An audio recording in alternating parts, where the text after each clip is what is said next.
Hello, everyone. My name is Artemis Black, and welcome to the Arena Finals Season 11 on Blood Bowl 3. What are the Arena Finals? Well, every season, which lasts 3 months on Blood Bowl 3, well, normally lasted 3 months, um, anyone who made it through the arena got 7 wins without losing twice. Qualified to be able to enter the arena. You had to do it manually. It wasn't automatic. So you had to be interested in playing. They didn't just dump everyone who finished the arena in. And up until this season, you had to enter the arena finals with the team that you completed the arena with. So if you finished the arena with Amazons, that was your team that went into the arena finals. But this season it was a bit different because obviously people weren't expecting there to be an arena finals because Blood Bowl 3 was supposed to be gone. So everyone was allowed to just make a new team for the arena finals. This is also the last time I'm going to be calling it the arena finals because it's confusing in my opinion. So I'm just going to be calling the arena cup, the ladder cup, and the sprint cup exactly that. They've all got weird different names. It's very annoying. We also don't need 3 cups, but it doesn't matter. So this is the arena cup. The rules are resurrection, and you have to build your team using the arena rules from Blood Bowl 3, which you are all hopefully very acquainted with by now because we've been using the same ones all year. So everyone should know what those are like. I'm telling you now, there's a lot of games in this. So we're doing the same thing as with the Super League, and we'll do it with the Sprint Cup. We're just going to do a weekly roundup. Up to 256 coaches were allowed to enter, but they didn't get that many. They got 145, which is still too many for a 128-man tournament. So most people got a bye in the first round. There were I don't know how many real matches. Not many.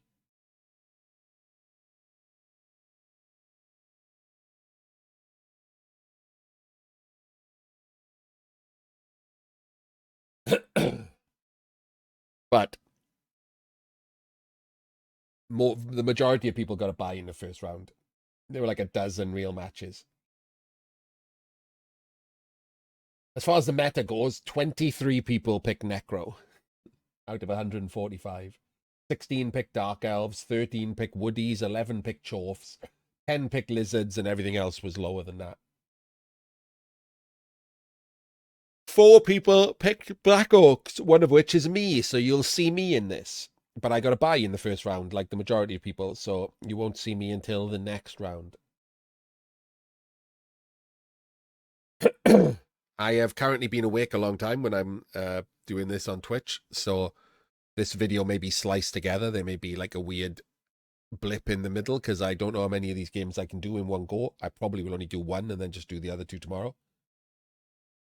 But I've selected 3 of those first dozen or so games to represent the round of 256.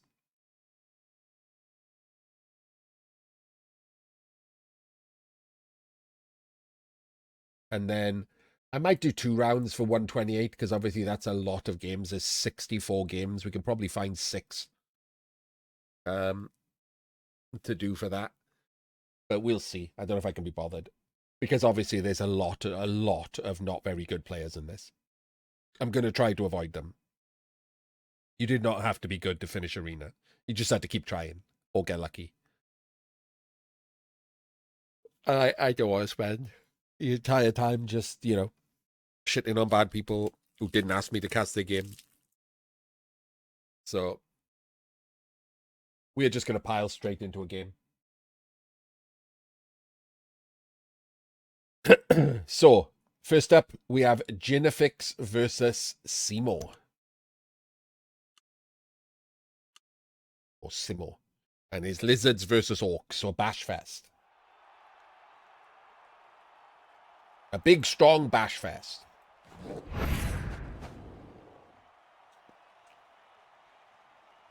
Orcs, 1 tier lower than lizards, so they get a little extra.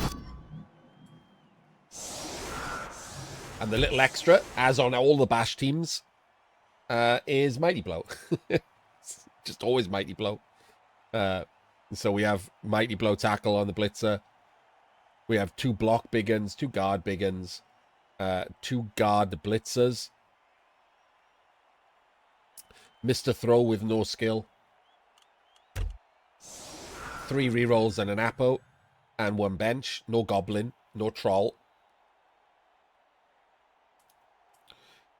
For the Lizards, we have the standard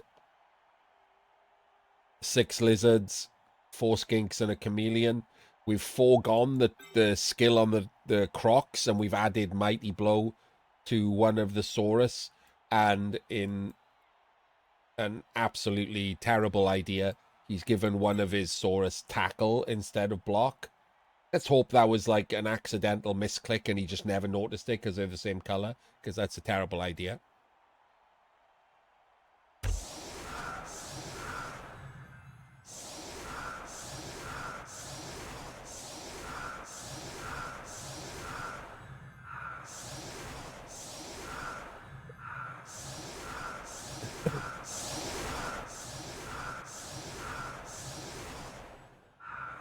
Offset rule of 5, but it's not really offset. The rule of 5 is in the same place, just the LOS is offset. That is actually pretty good for the Orcs. The Mighty Blow tackle has caught the ball, which is not what you want of the Orcs.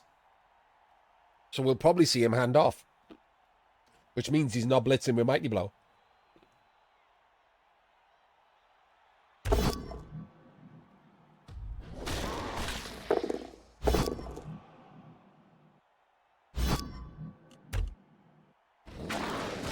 Can I just quietly point out that the tackle guy got knocked down because he didn't have block?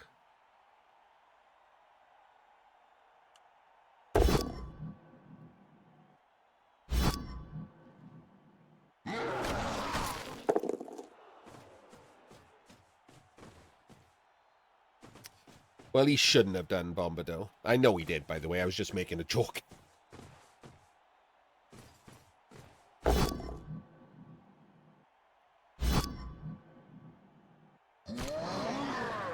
It's a very rubbish choice.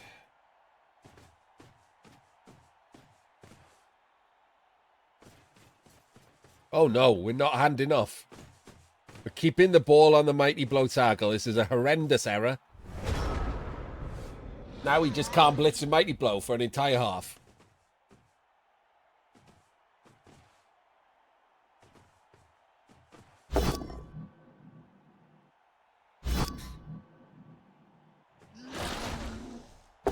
Get removed. No! Apo it, you loon! Oh, okay. So, small problem.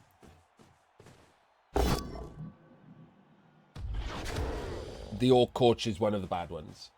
I'd never heard of him. It was a shot in the dark.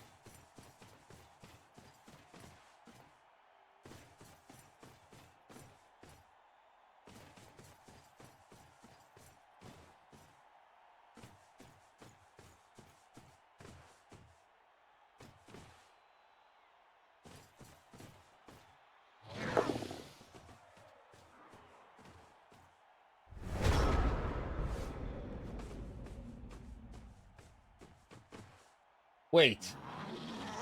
The Orc coach has a 60-odd% win rate. Okay. Oh, God.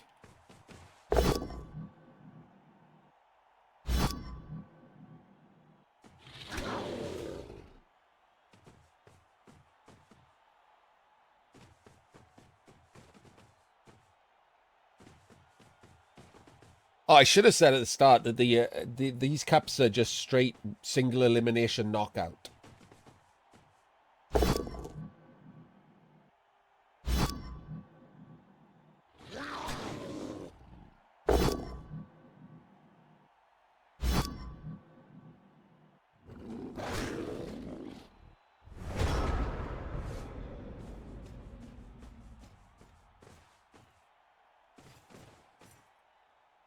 What are we doing?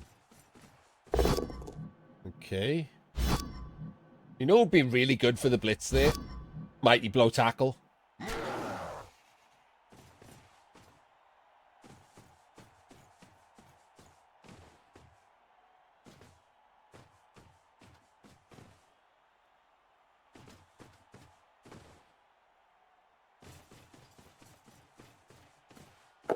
Oh, now you're handing off right next to the skinks?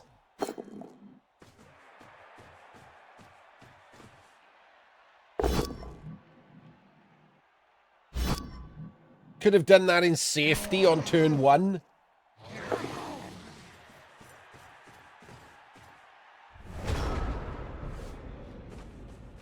If I'd known you were here, Bombadil, I'd have done your game. It's in the list. No spoilers. As 2 Crush will tell you.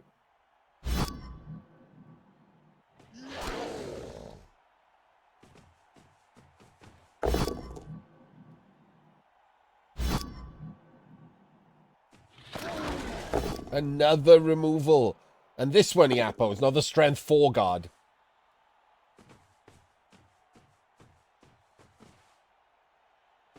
This is already terrible for the Orcs.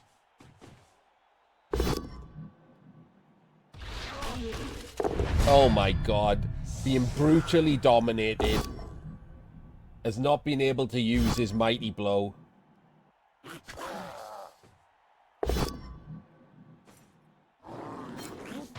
I don't normally. I mean, right. So I used to cover the cup. The whatever the cup was back in the day. And on Blood Bowl 2, I was like the official cup caster for like 2 years. But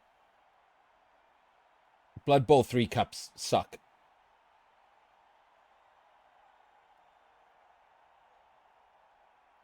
But it means that I get to watch people who are not just the same Super League players.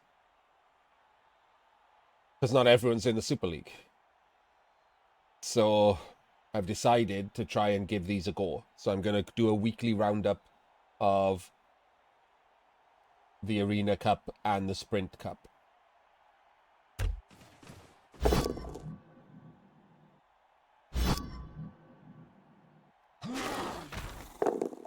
Can't even hurt a skink.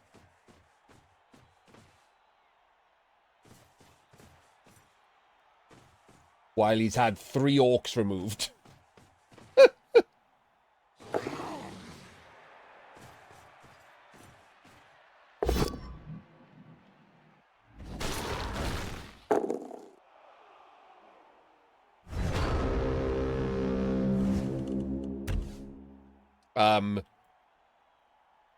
Blitz him to fill that square, stand him up, and 1 dice the mighty blow tackle to death.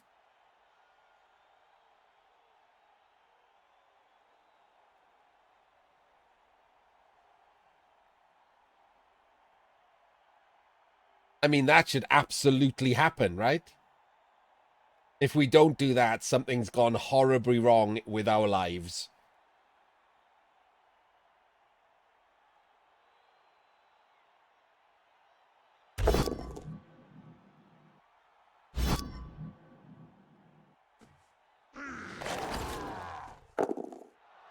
No!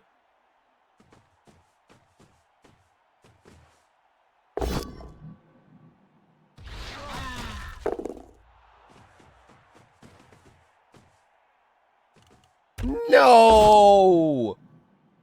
So I thought we weren't doing that because he was going to 1 dice. He's going to put an assist in and 1 dice and then 2 dice the ball. But the Apo's been used. I would have 1 dice surfed the mighty blow tackle. Like, absolutely I would have. Disappointed!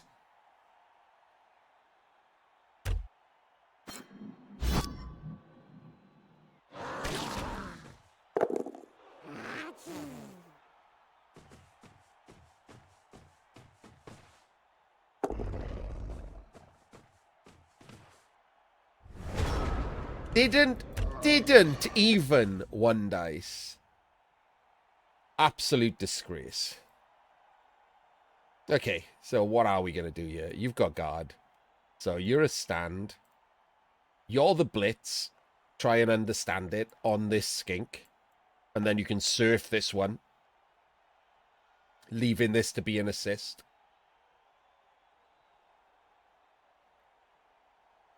You stand. You dodge and put the guard in there. And then you just 2-dice him to there. And then we just eat the fact that we're going to get sacked. That seems okay.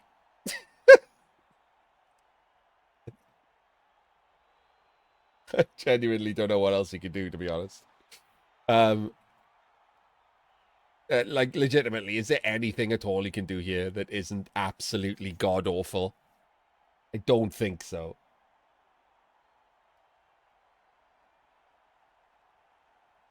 You could try and sideline Cage. Blitz the ball free. You have him. You have him to stand. He can dodge. And the ball can go where the thrower is.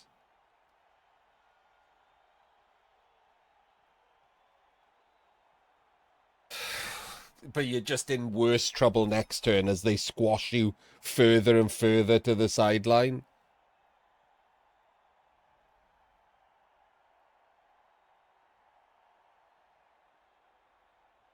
You can try and get out round the back.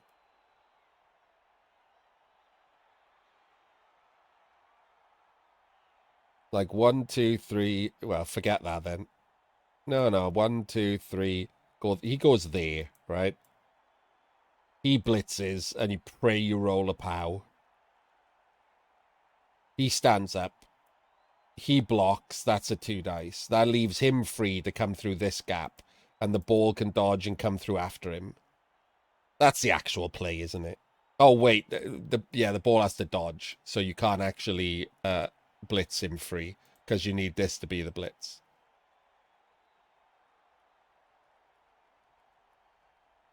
So that annoyingly means he's a stand. And he's a block on him. And then you better hope you roll a power or a push, because otherwise both of these are getting surfed.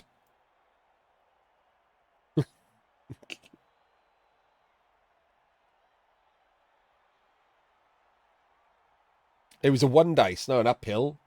Bombadil. It was a 1-dice to surf. It was a 1-dice to surf Mighty Blow Tackle with no Apo.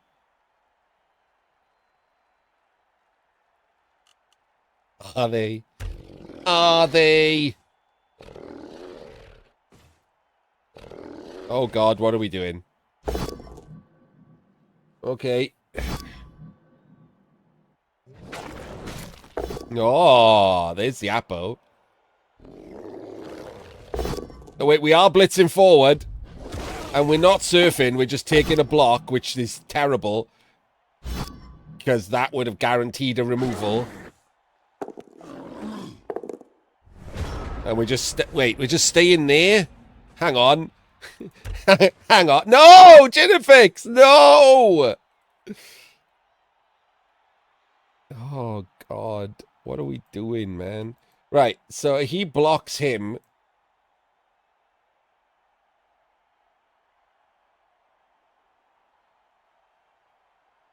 Actually, no, fuck that noise. The skink goes there, cancelling him. He does 2-dice on him to push him to there. And then we blitz the big un into the Mighty Blow Tackle and surf him. At some point, we have to surf this in Mighty Blow Tackle. It's so easy. He has no Apo, and it's the one thing that can kill your skinks. You're not even giving up position for it.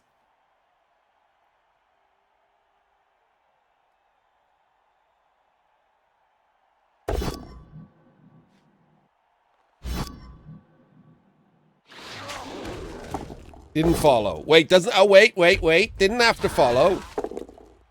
Oh, now he's got no one to blitz, though, from this square. Fuck's sake.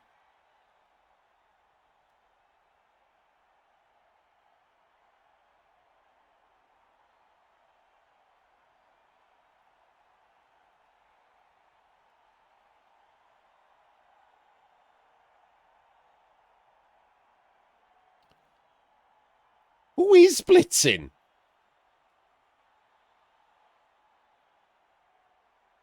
This just...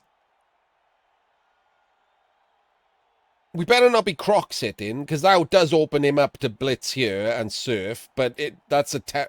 Like, if you think that not one dice in there was bad, Crocs blocking here is fucking terrible.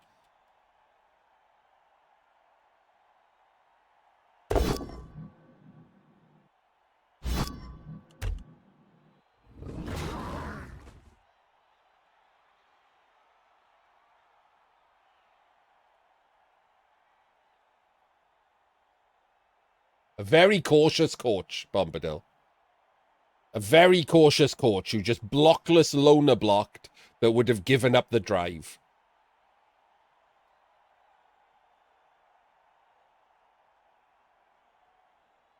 All right, at least surf the damn mighty blow tackle.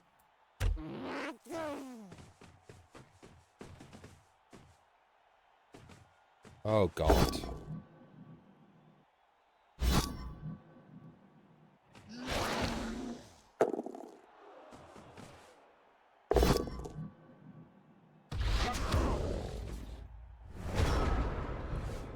Well, this was painful.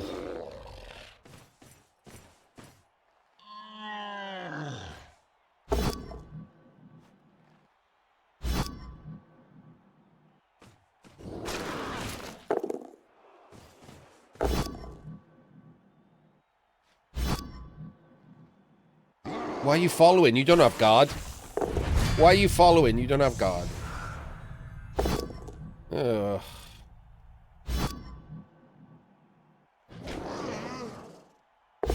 I can surf him again.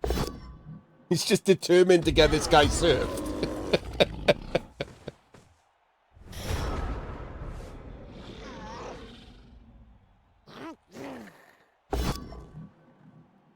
Why are we standing the skink up?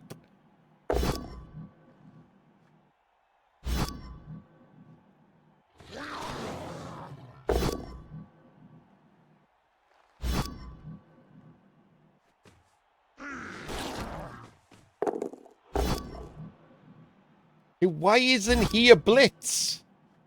Stick him on him and come over here. And now we've failed a dodge. This... Has he just given up the score? So he just 2 dices him, 2 dices him, and it's a 3+ dodge, and he's basically scored. You had him. You'd won the game. How have you managed to make this worse every turn?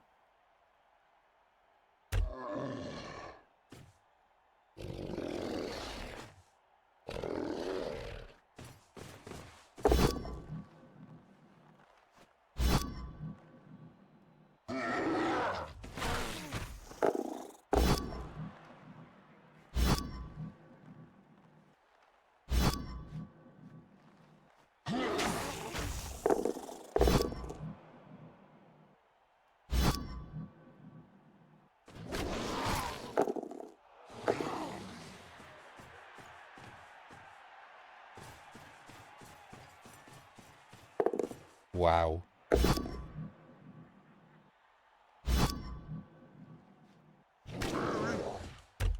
If you're asking me why the ball is against the sideline against stunties, yeah.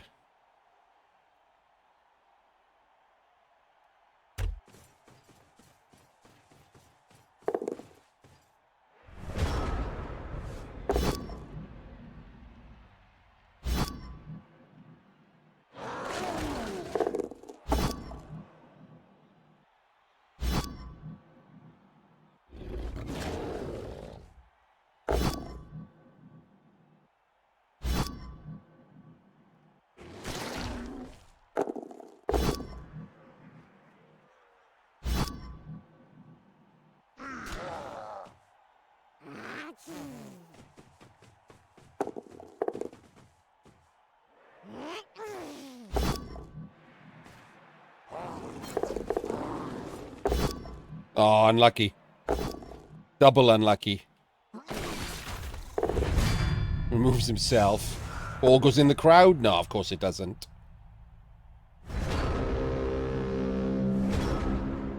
Now he tries to surf someone with a triple dodge red dice.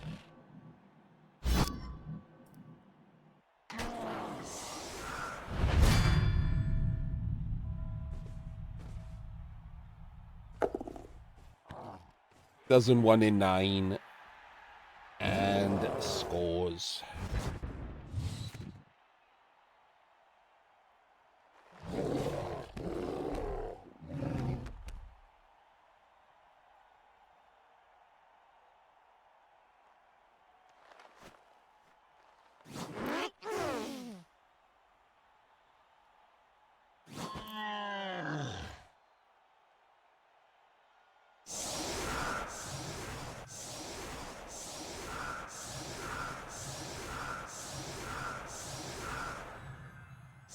Yep. That was some Blood Bowl.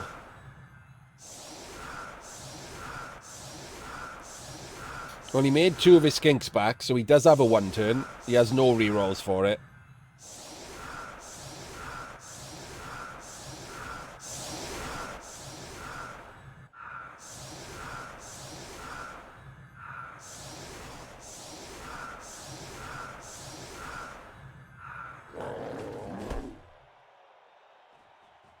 He has to just give him the ball in a tackle zone straight away.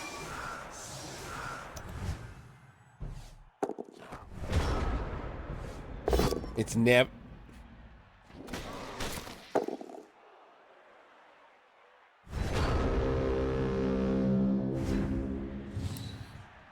Okay.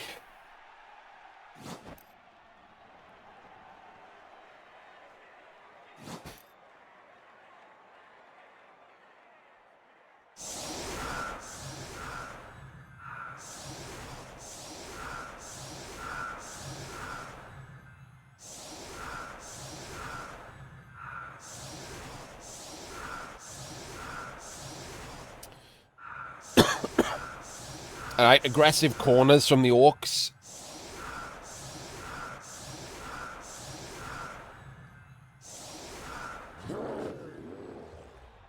And the shitty coupe glass from the Lizards. This has got to be written somewhere, right? This shitty setup. Whose setup is this? Is this still the thing that someone told me Davo posted in one of his videos? Because it's crap, and people should stop using it immediately. It's so common. I don't understand. What do people think this is good for?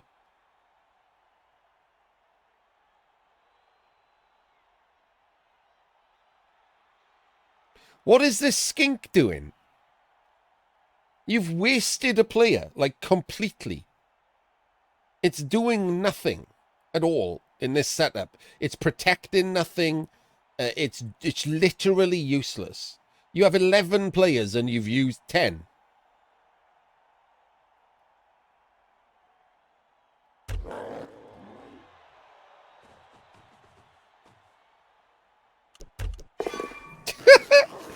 Did the game allow me to press continue there? Seems strange.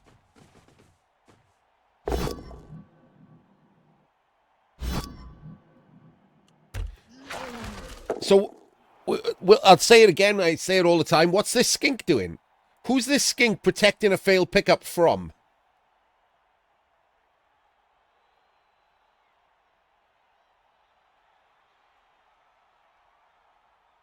What you want to protect is any of the opposing players getting into your half, so that if you fail the pickup and you don't re-roll it because you've got 2 re-rolls, then trying again next turn is not under pressure.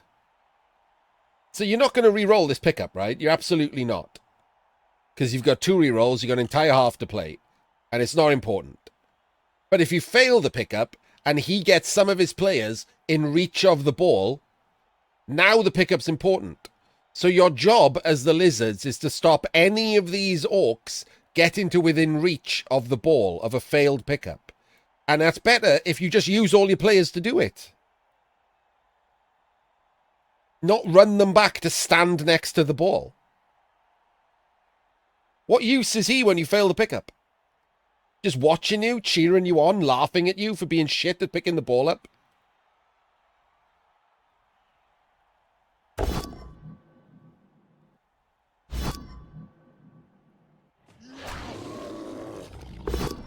Oh god, now he's using all of his lizards on these blocks. Well done.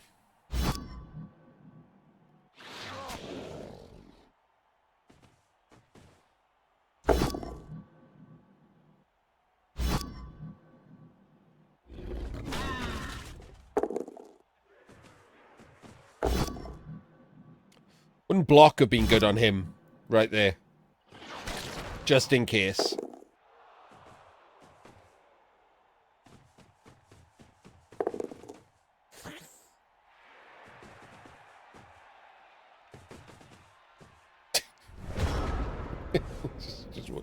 just walked off one square. Does he just not like him? Did this skink sleep with this skink's wife?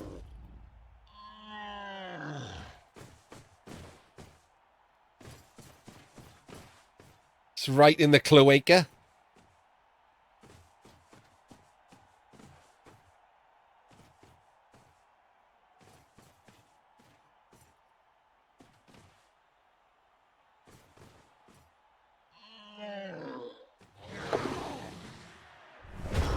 Shitty pointless dodge.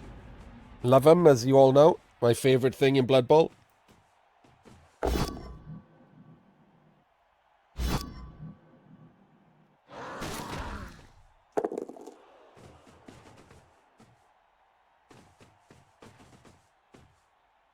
Roll 2 dice. Move some players.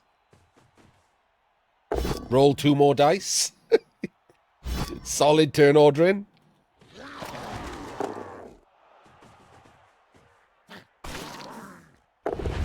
Cheeky foul gets a removal. And it's 2 big uns off the page. You got to think that is cementing this draw. Off the page. Off the pitch. You idiot. Can tell I'm tired. My aphasia gets worse.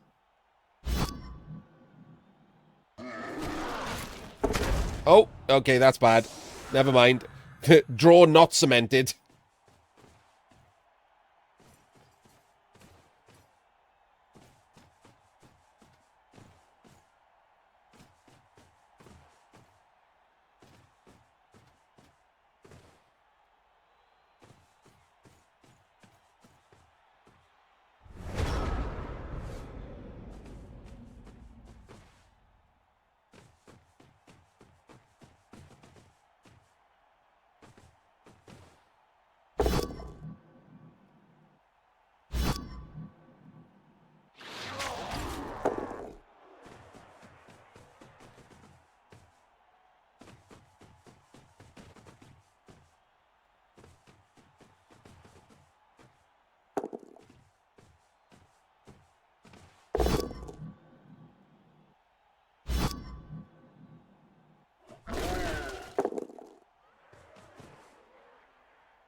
Is it bad that I just want to get back? Oh! Oh! Oh! He did not like getting fouled.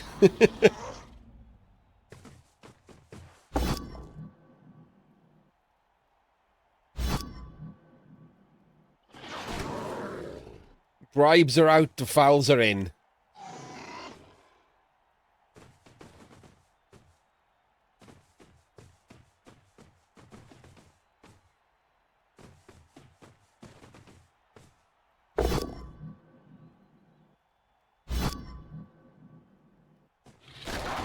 That guy's not staying there, is he? Surely that guy wasn't staying there.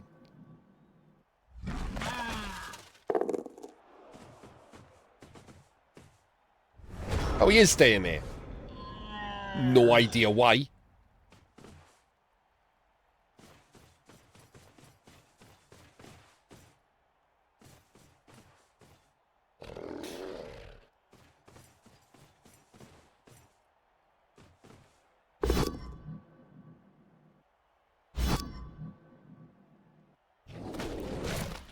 Oh god, that's a stun. Uh-oh. If I'm the lizards here, I'm looking at some kind of breakaway right now. This is starting to look rough.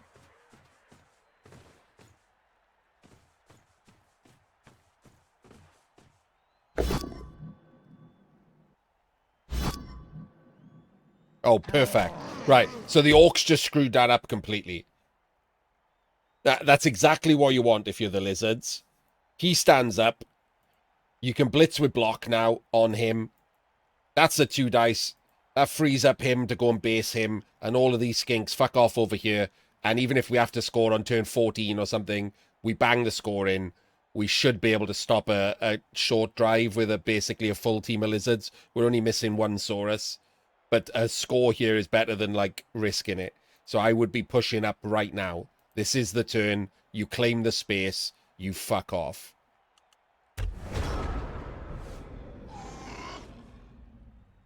Nope. You can't go... You're leaving your Saurus behind if you go that way.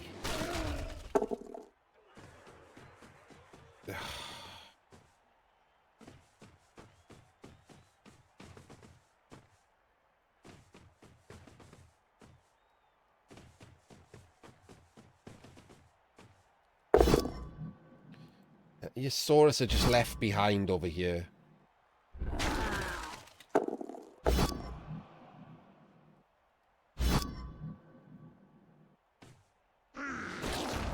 I mean, never mind.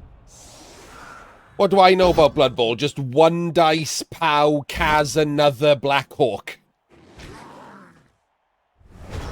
3 big uns off the pitch.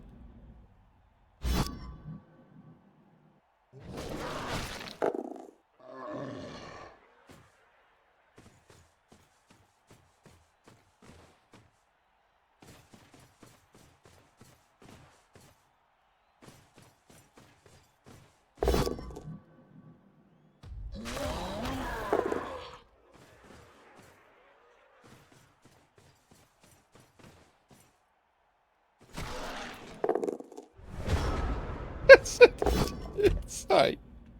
Did that orc just negative assist Fowlosaurus?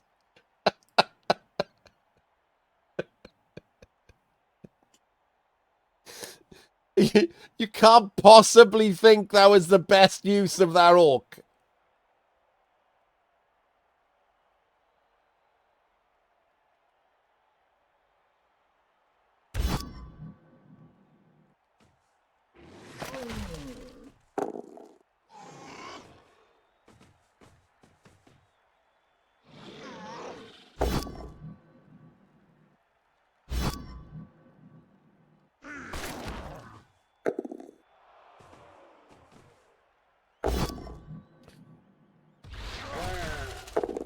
Yes. Yes, they did.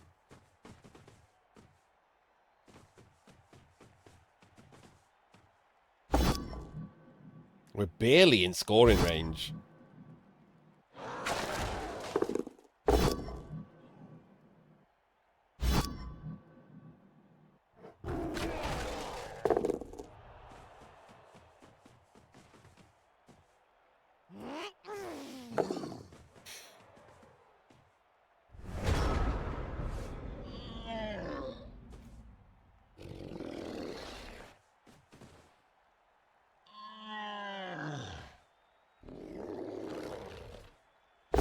He bases him. That's the blitz, you loon.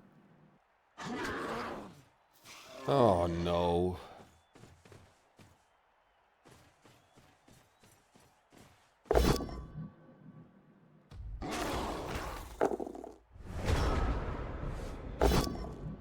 Oh. Oh. You did not move anyone first to have, like, a scoring threat. Well, that didn't learn him that dub skulls happen, so we're doing it again.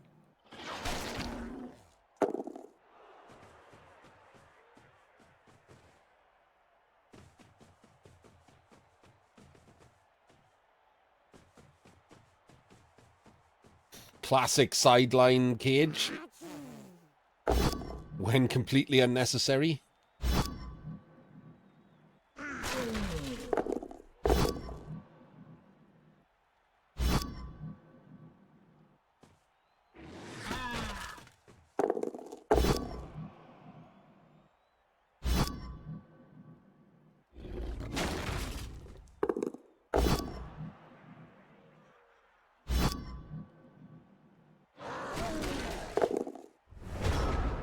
Alright, the Orcs have absolutely no one turn or anything. Just go for the dive. You got 3 rerolls, 3+, 6+, red dice, surf. Just go for the dive. You got a reroll for all 3 of them.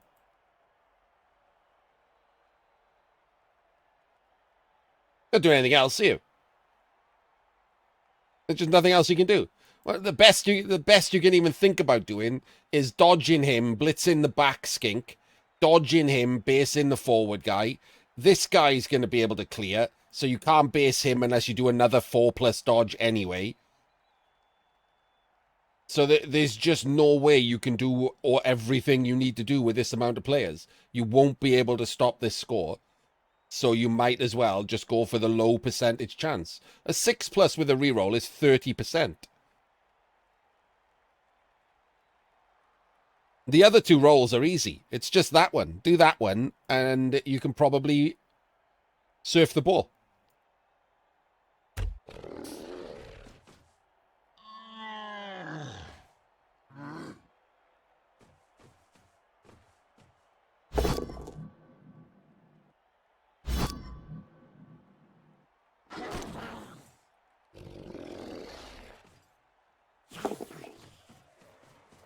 Yep. Totally pointless.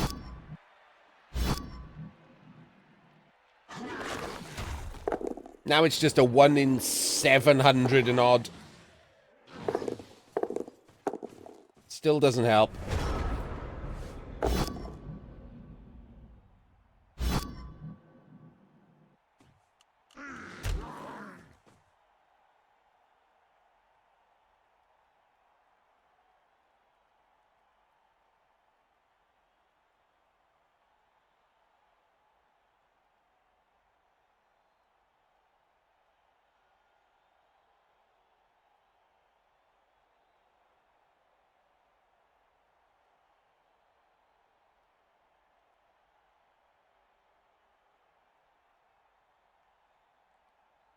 So out of interest, what happens if you don't roll a POW?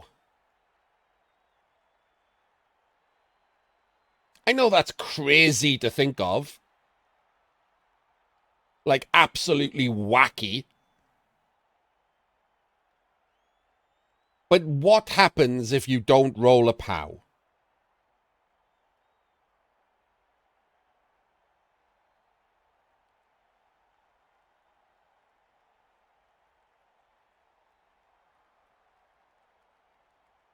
I think what happens is you have to dodge.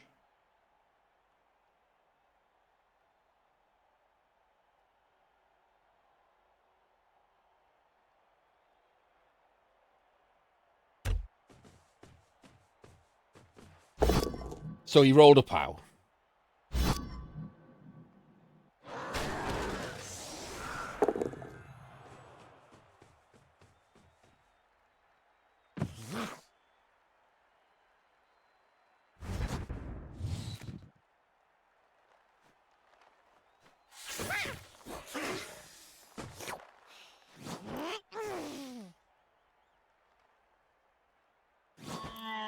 Yes.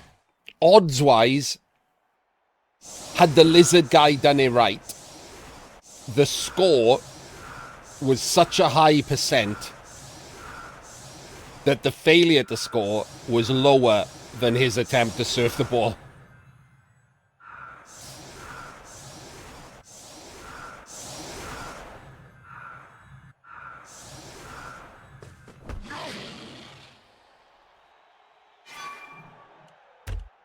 Why would the...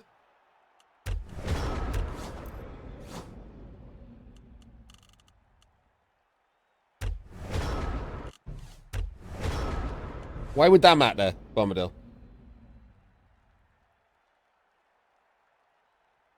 Why would that matter if you push the tackle guy away from the ball? He's got a re-roll. It's this exact same dodge, whether he's got tackle or not.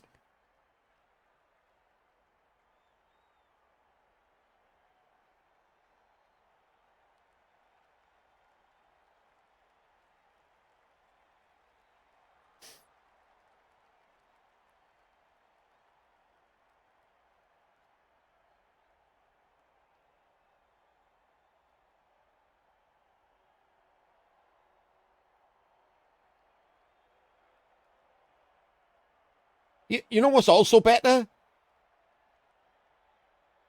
Clearing the ball. This block pushes him to there, and then he blitzes from below and pushes him that way.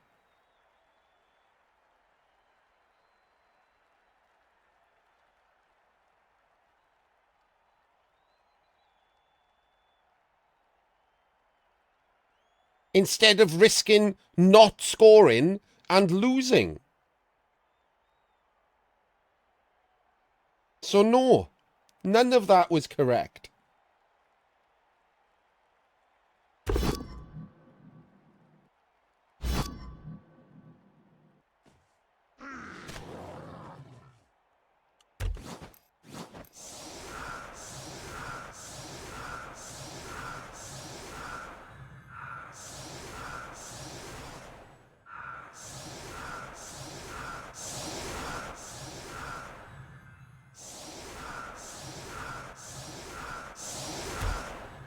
Yeah, but what people forget is Davo does make some shit decisions to surf to please the rubes in the audience, but he can because he's like 20% better than these two. So even if it goes wrong, he can probably win anyway.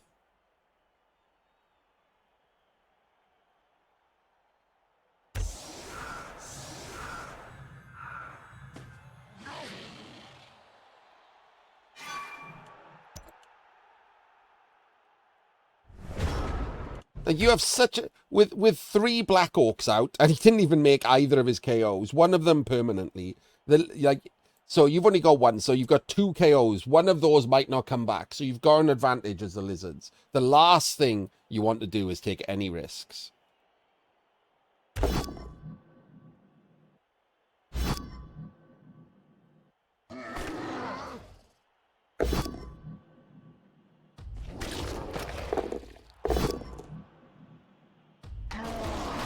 Hey, he got knocked down. So he didn't have block again.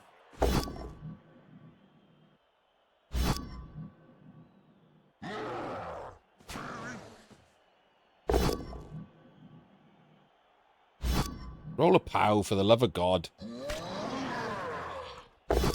Jesus Christ. Alright. So the... Wait, what? He's fouling the Crocs?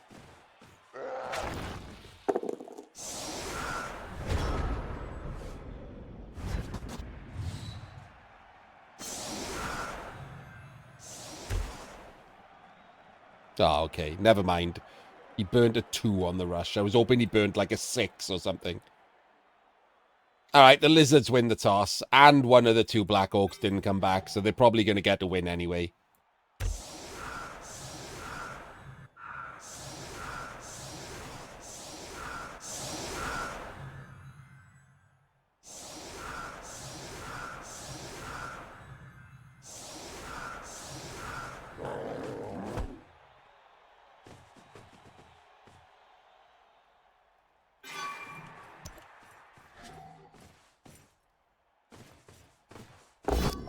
I know.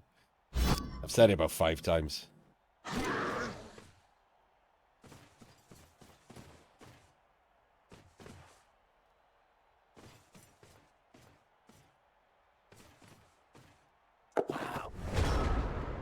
Didn't even need to pick the ball up with his one reroll. Free catch, and he got it.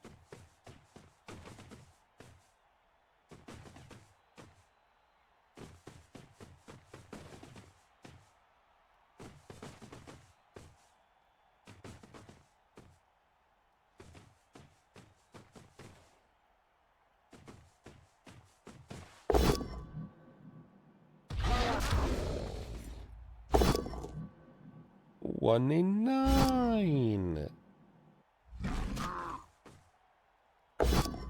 Skull.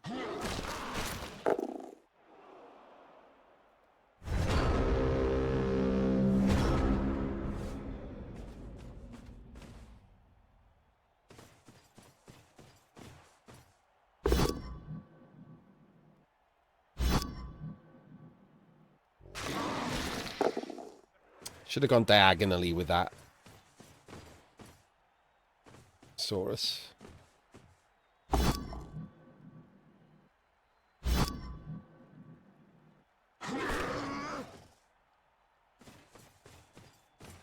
Oh, okay. I thought he put the assists in to blitz the Crocs, but no, we went for the skink. Okay.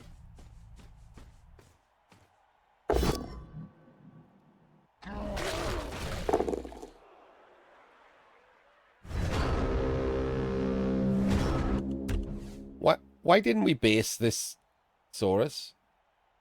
This one's the other side of a screen. These are tagged. We took the double down to not push the Crocs onto him. Why the fuck haven't we blitzed this based this Saurus?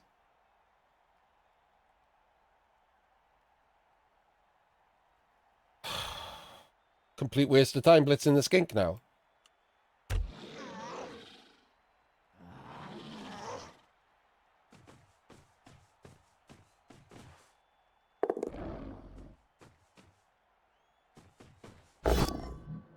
What?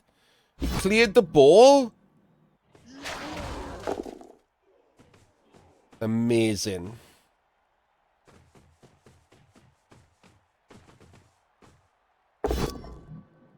What the? Why are we doing this? What is it like? Okay, by the way, this is the last game I'm doing because I'm so tired that I'm just annoyed by everything. Why do people move someone, block, move someone else, block? Have people really got that short an attention span that they're like, look, I've done one safe move. I need to the adrenaline of dice rolling. The dopamine is so low from just moving a player. I need to block. Just move these 2 players and then block. It's really not hard.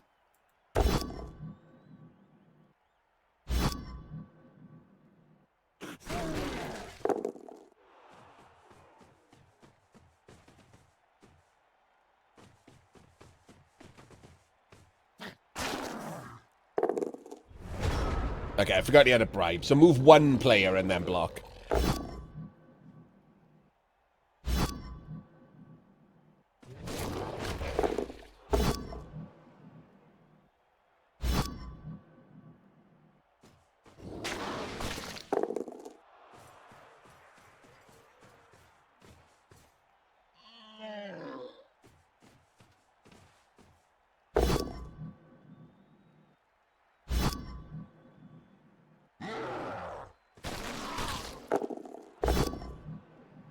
That's a lot of pows. Gonna be a tasty little foul, I think. He's forgotten to blitz.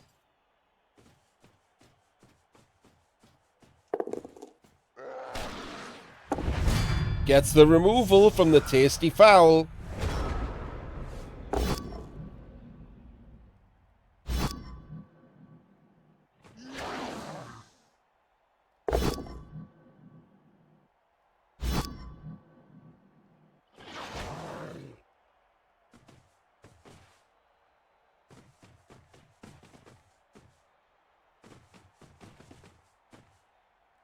Even Stevens on the removals now. And there's a skink off as well, but the 2 strength 4s for the 2 strength 4s. The skink is just replaced on the pitch, so.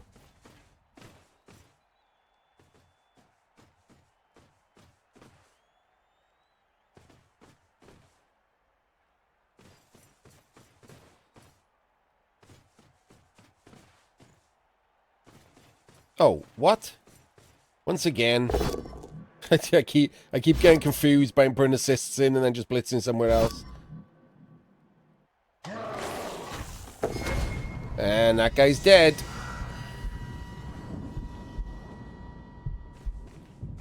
There's almost no way. Oh, get caught for a double too.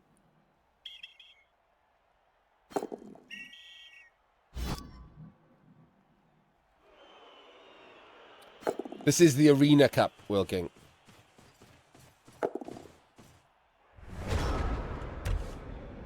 Alright. We're in some trouble now as the Lizards. I mean, we were in trouble last turn and we didn't recognize it, so we didn't do what I said he should have done in the first drive, which is push forward, because you should be able to recognize when you're in trouble. Now we're in real trouble and pushing forward's much more difficult.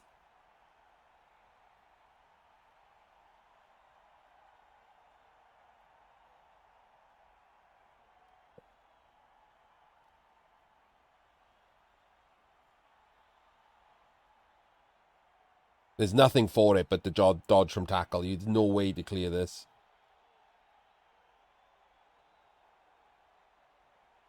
You can get over there. He can stand up. He can blitz this guard. And he can block this guy. That'll help him out a bit in the middle. But then both of these probably still need to make their dodges to be able to go and, like, screen the ball at all. This is miserable. So is that all we can do? Maybe it's not. Make this dodge. To there. Or there, probably, actually. And then stand these guys up and blitz him and hope you get a POW. And then dodge and go this way. That's probably easier because then he can dodge and go that way, but it does require a POW. If you don't get the POW, you're kind of fucked.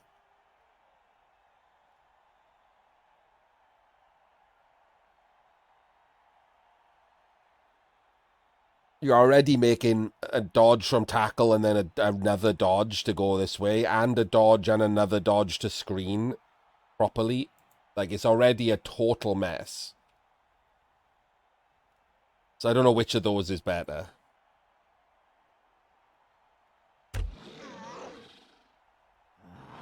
Yeah, it's way better, Wilking.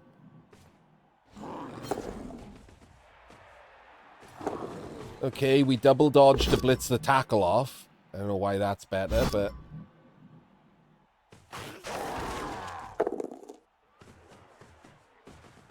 we're just going to block here. Doesn't get the POW. I guess we're just potatoing. Full and complete potato. Immediately burns his only reroll.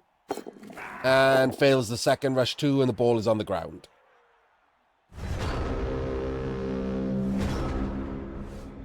And that's what you get for not recognizing that the board state is bad for you.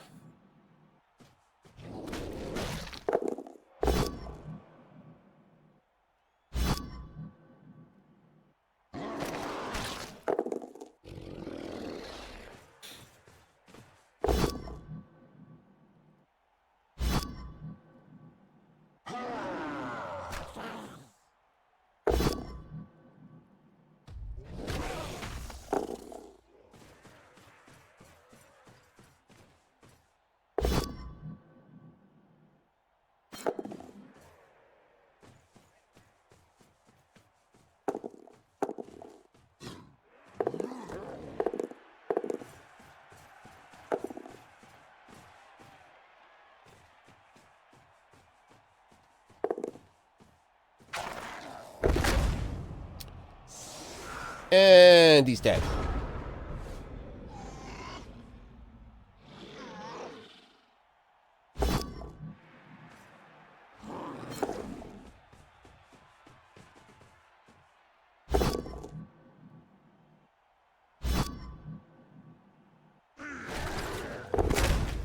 Oh.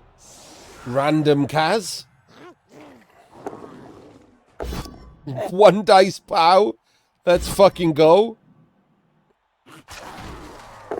Oh my god.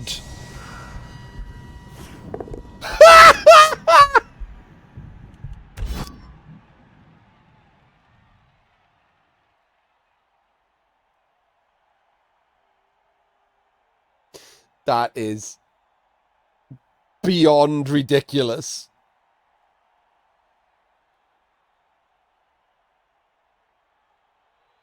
Two 1 in 36 Kaz and a 1 dice pow and a scatter catch. And then instead of dodging this Saurus to tag him,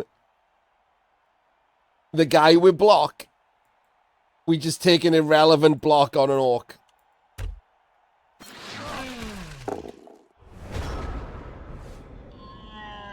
A 5 there would have won the game, probably.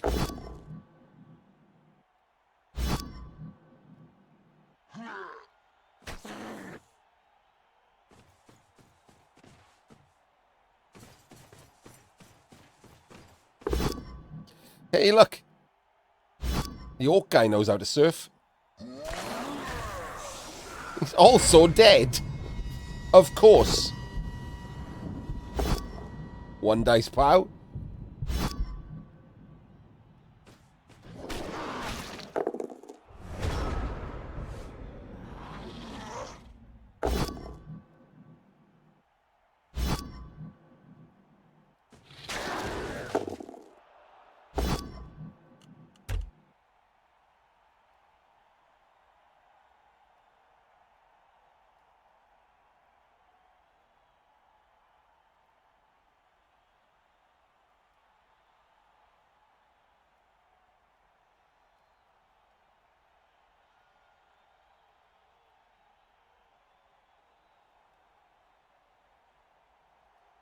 I mean, do I even need to explain what was wrong there?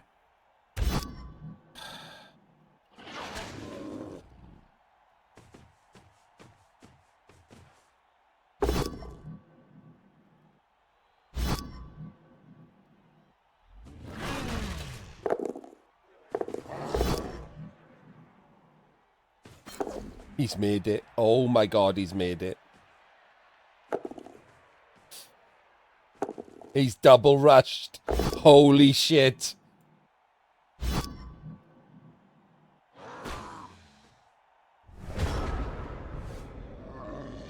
He can't be hit.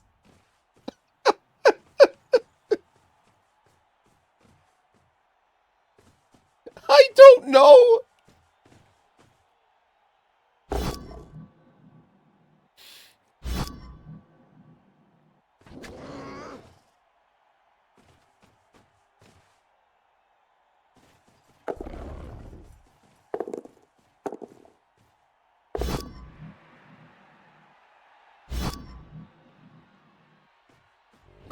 He's basically 89% to win. He's done it. Unbelievable.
Well, okay.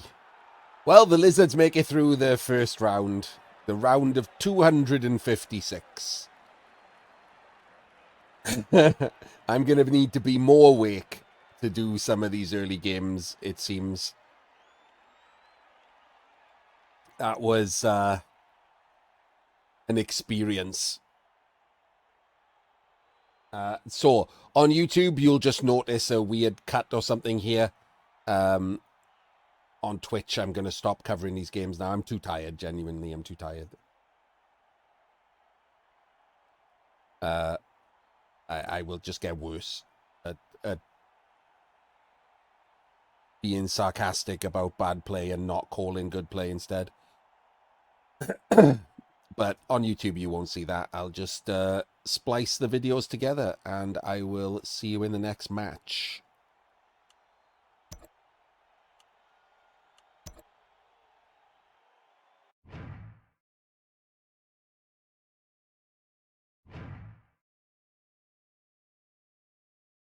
Hello, everyone. Welcome to part 2 of the Arena Cup. I know you on YouTube don't understand the fact that it's part 2 because, of course, this will all be cut into one video for your delight. But here on Twitch, it's a different day than when we did the first game.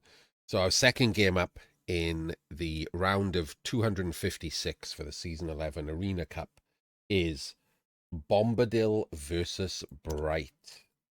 While it's loading, I will write it in the...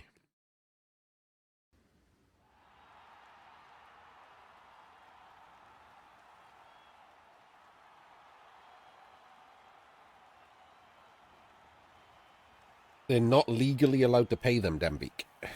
Not really a lot anyone can do about it.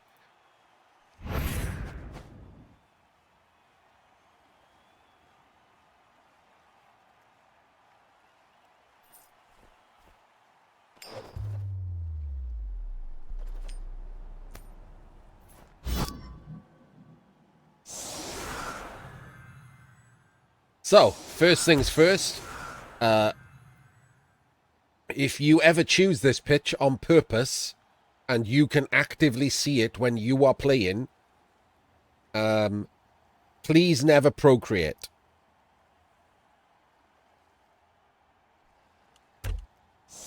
Let's immediately turn that nightmare off.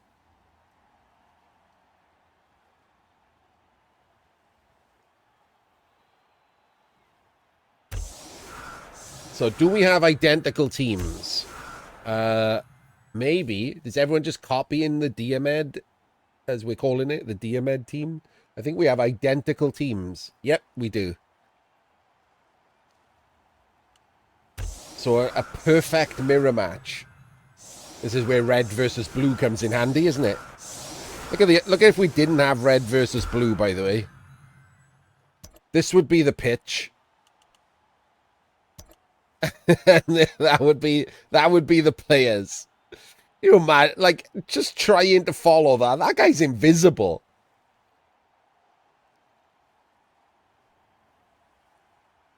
It's insane that they think this is something you could play a game on.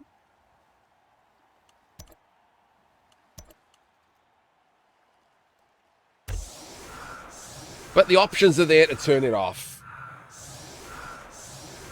And turn it off we shall.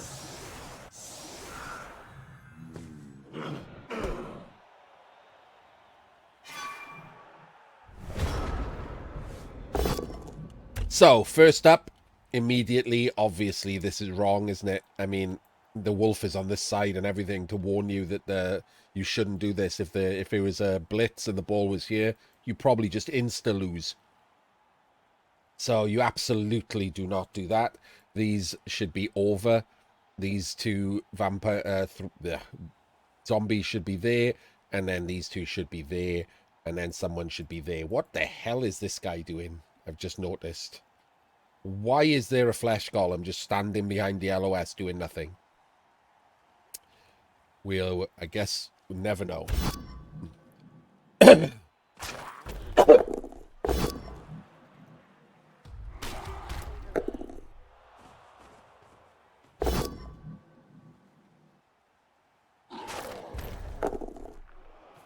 Why have we done that?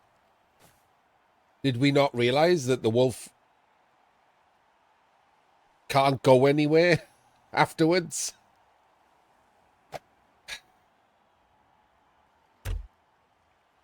Okay.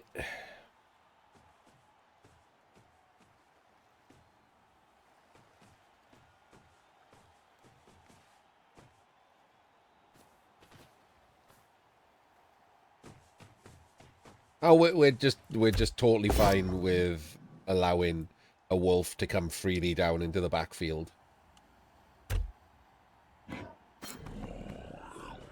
Okay, well, so far so terrible. Let's see what Bright's gonna do.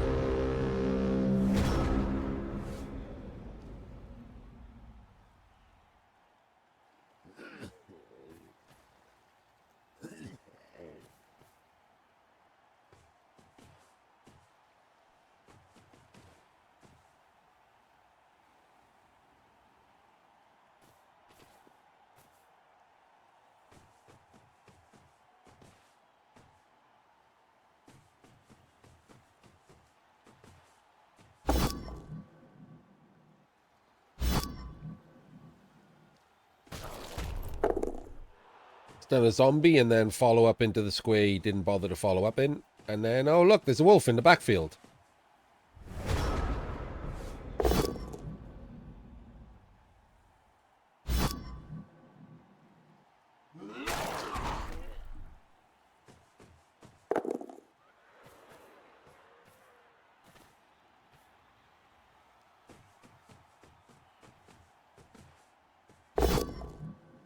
One in nine's him.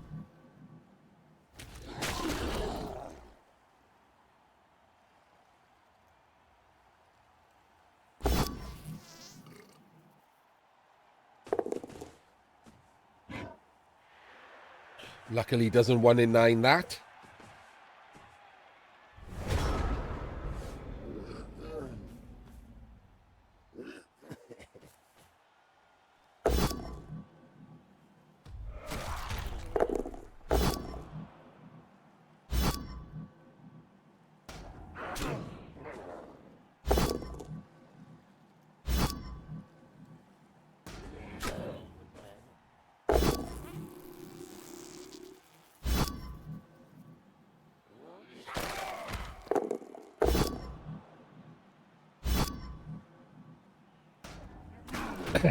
Yeah.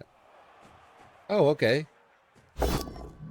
Choice. We haven't moved this guy, so Bright also being pretty dodgy here. I don't know why the hell he didn't move this guy.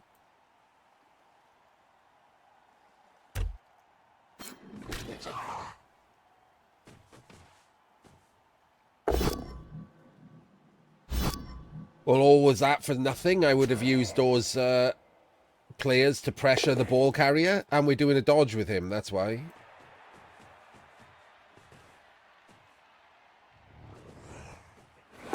I'm just having him stand there. Okay. Well, that doesn't really do anything, so I'm not really certain what the point of that was. Ball can just freely go over here, be protected.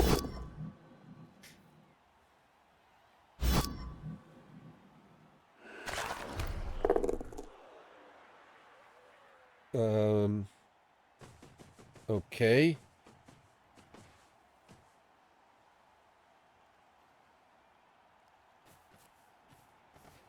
Well, we're hoping that we make this 1 in 9, aren't we?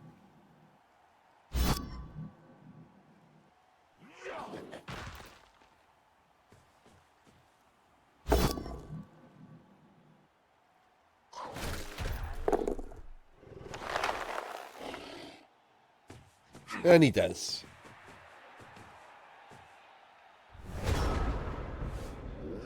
Right, let's work out who's who. It's kind of still annoying, even with red versus blue, isn't it? Right. So he's not tagged. He's not tagged.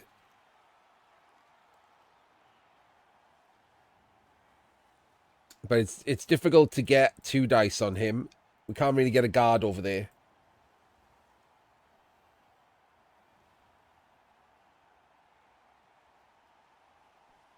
And if we do get a guard over there, obviously it goes in the square. If we don't get a guard, if we can put an assist in, but then that's the square you'd want to be able to blitz from. So, probably not worth it. Probably. I would say you could base the Wraith with your Blodger.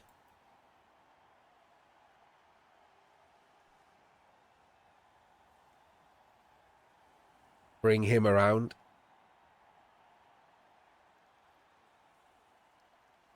To go there and base him. You want to trade off at this point because the ball's still... You don't want to get him... don't want to allow him to get back into a safe position. You want to keep it as a mess.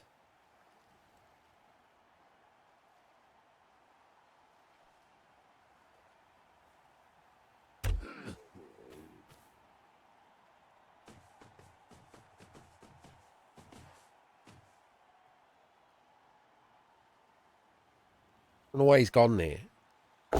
This one could have hit him.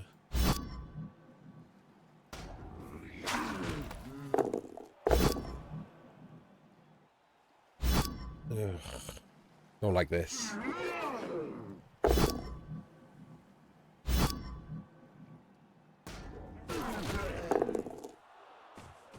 I don't like using him to hit this hit this fleshy. He could have hit him. We'd have had the zombie free. We've dub skulled. But none of that does anything. We just want to, all that was just to hit the wolf with the other wolf. And we've dub skulled again. Incredible.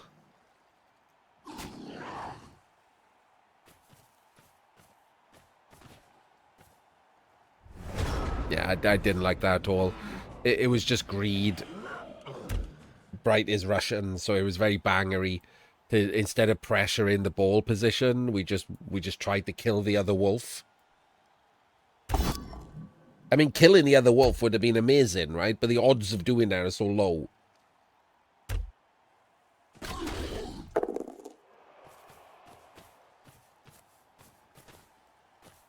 When he got his own wolf hit.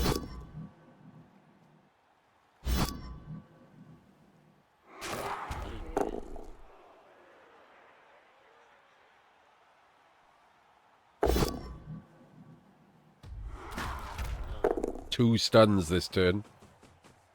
Amazing.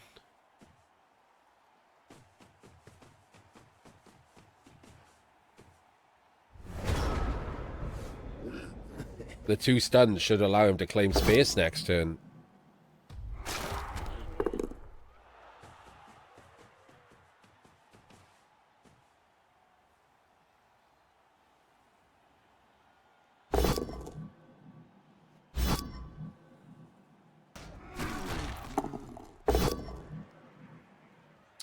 His wolf gets powered as well, though.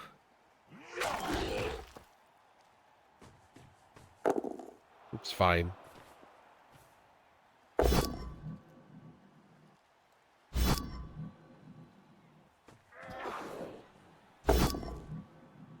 It's so hard to visualize where to go because that's not his.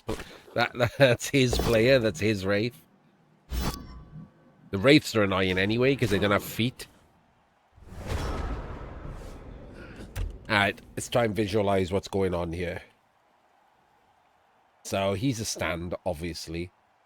So really what you want to do here is claim space, right? As much as you like to just blitz the fleshy with the wolf, and he absolutely should not. The blitz is this guy with this one. We blitz forward with this wraith, knock him down, and claim space with this wraith because he can get more forward, and he can go up, and he can go up. And that's how we claim space into the half. He's a stand. They're all tagged off. And then we dodge the wolf to come over and join him.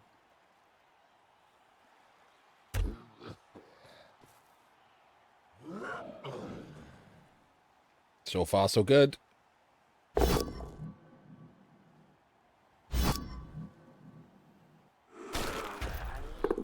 And the stun is amazing.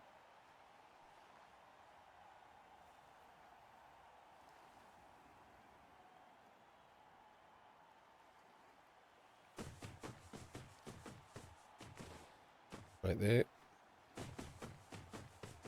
No, too close. Should have been there. Because you could have failed this dodge, right? You didn't know that was gonna succeed. But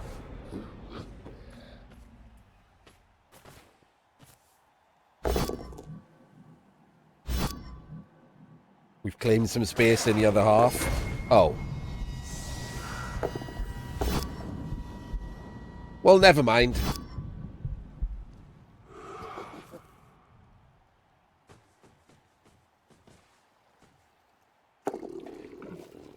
That was going delightfully, and now it's all lost.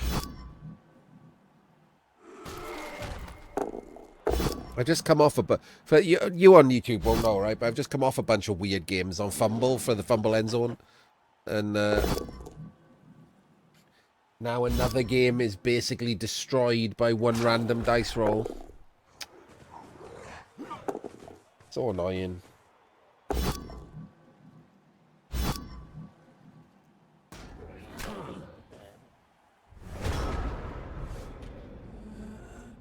So because the ball has been based with a Wraith, oh Jesus, you've got to dodge. I don't even know why are you even blitzing there, I guess. I mean, I don't even know why. Doesn't fail the dodge and then gets out in front with the wolf to screen the ball off. But the problem here is it's just going to be a disaster, right?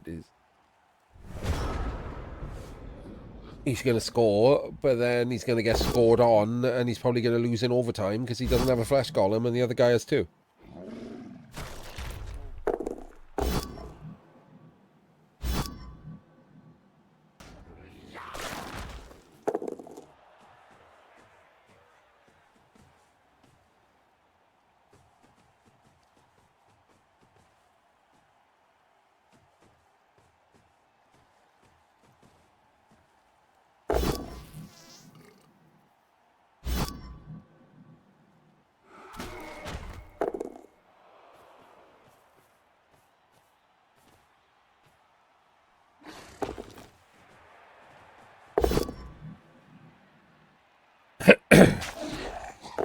Oh, Jesus.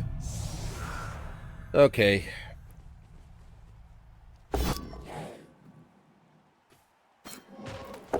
Oh, I made it back a bit. Oh, he's going to have to score, obviously. He's going to have to give up the 2-turn.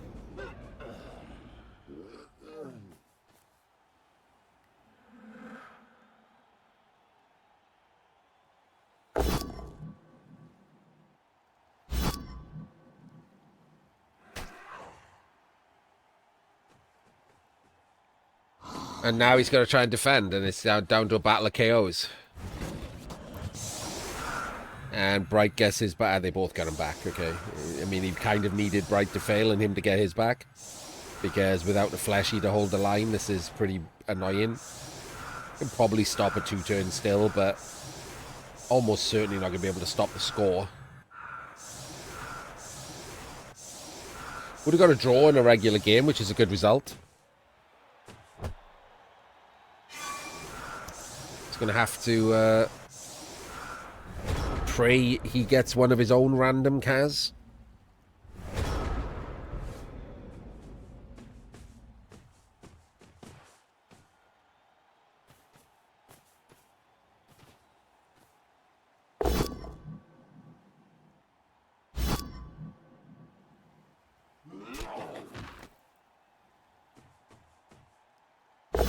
That's not a contentious opinion. It is considerably better than than BB Pusher.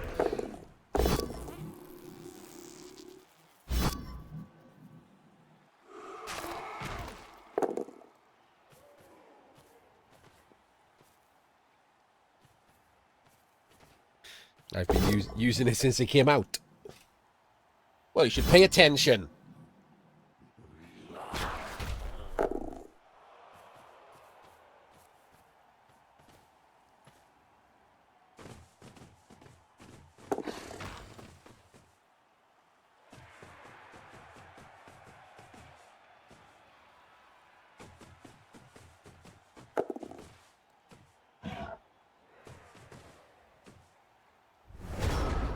I mean, the problem here is he didn't do a rush. So he only needs to get pushed back. So this is a 3+, 2+. Oh, God, hang on. He's got a reroll. He could go for the surf. Nah, he has to dodge someone else.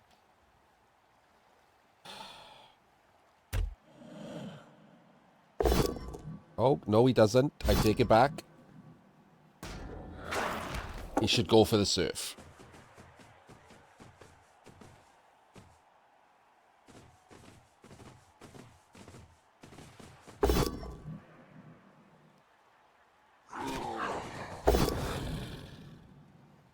Get surfed. Nothing happened to him at all.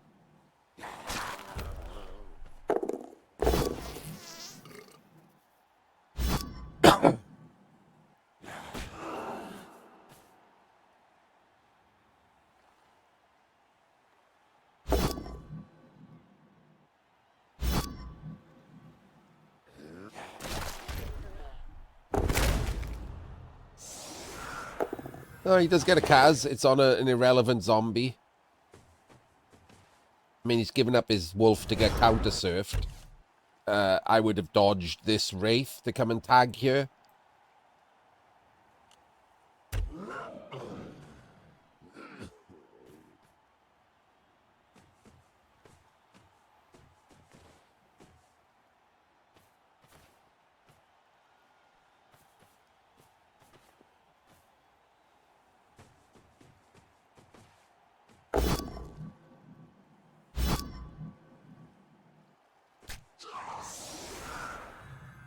I mean, it's only fair, isn't it?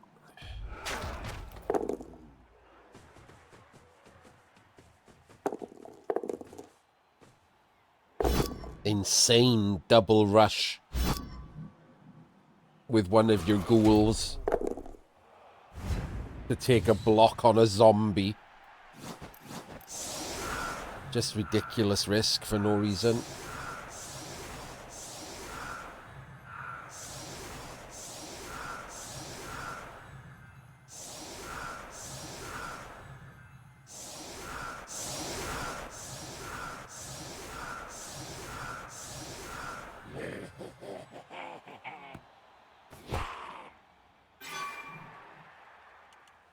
Well, you know what's funny about this?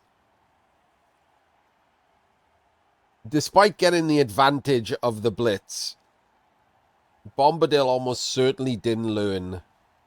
If I check his future games, he will not have been like, oh, this is a good setup. I don't get any advantage out of the blitz I just got.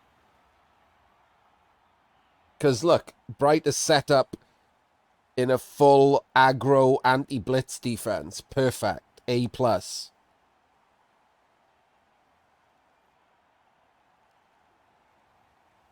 Like, that blitz is pretty short too. And you get nothing from it. This is like the best of the, like, you could have done. And people like run into it and it just doesn't stick in their brain.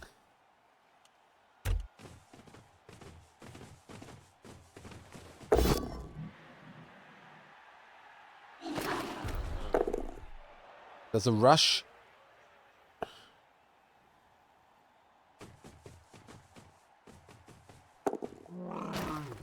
Okay.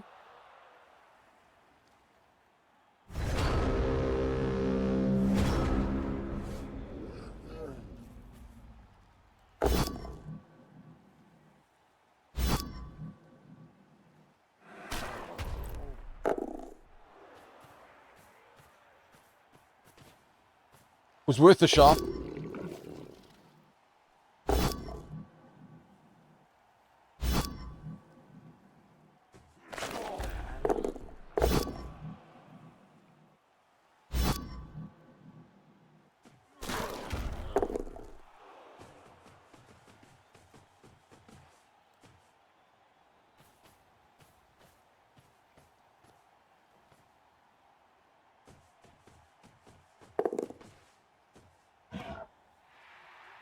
Pretty big 3+ there.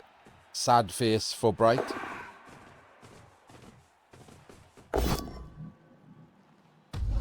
Wow.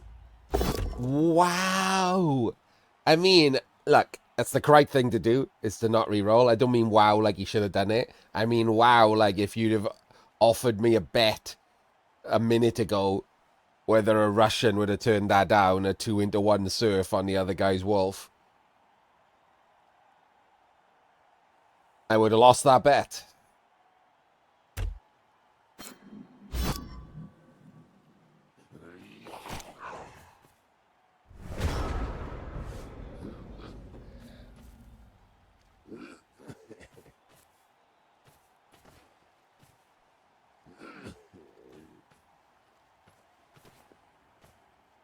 This is interesting. I wonder what he's going to do. Oh, okay. I wouldn't have done this.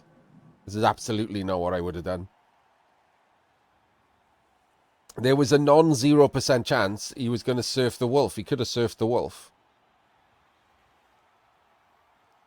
It's complicated. I don't know if it's worth the risk, but it's definitely worth thinking about.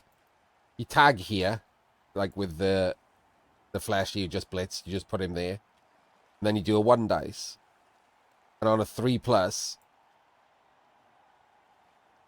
Oh, no, you don't do that. That's stupid. Ignore that. You just blitz him here. It's easier. So you just blitz him straight away to there and follow. And then you can block him up and surf him by putting this zombie in that square. The problem is, I guess the blitz has been used. You're getting counter-surfed again. Is there a way to do it without getting counter-surfed?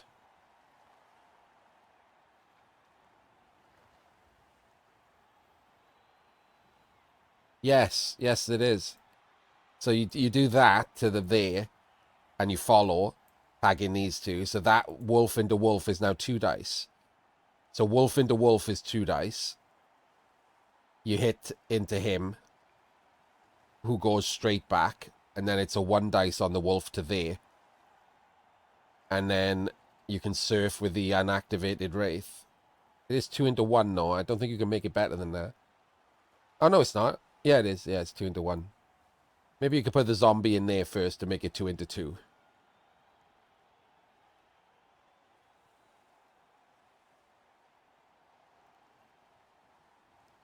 But you can definitely surf this wolf. And I would think about it. Quite strongly. You having a wolf and them not having a wolf this early in the drive changes the drive dramatically. Considering you've lost a fleshy. What I wouldn't be doing is blockless blitzing a stand firm guy. So it's a 3+. All you got to do is follow. 3+ and follow. You have to do a rush to go to there, so a 2+. And then 2 dice straight down. 2 dice again to there. Wolf will now be where the wraith is. Wraith is there. Zombie is there. Ghoul is there. And then you surf the wolf. And you're kind of pretty much protected over here.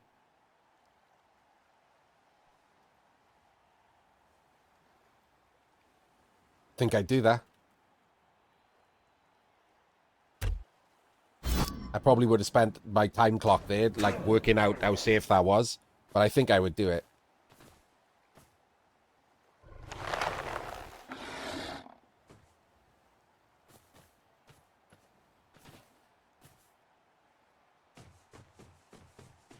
I'll do a 4+ dodge with the wolf now.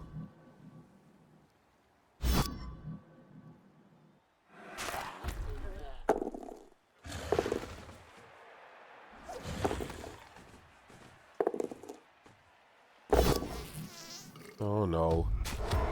Okay.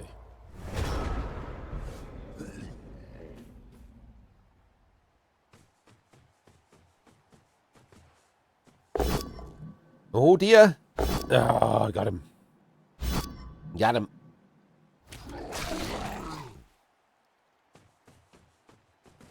Oh, he's fouling it. The Russian is back. But first, let's do a blockless block. And a one die. What is happening?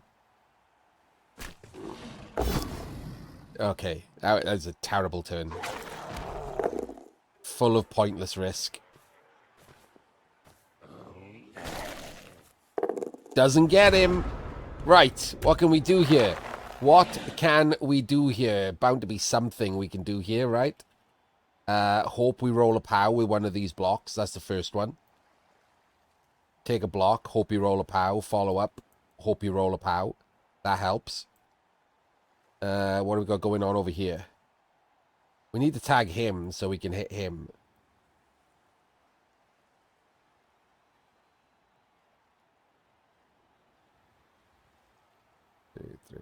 One, two, three, 4, 5, 6, 7, 8, 9. Can't even get round to be an assist.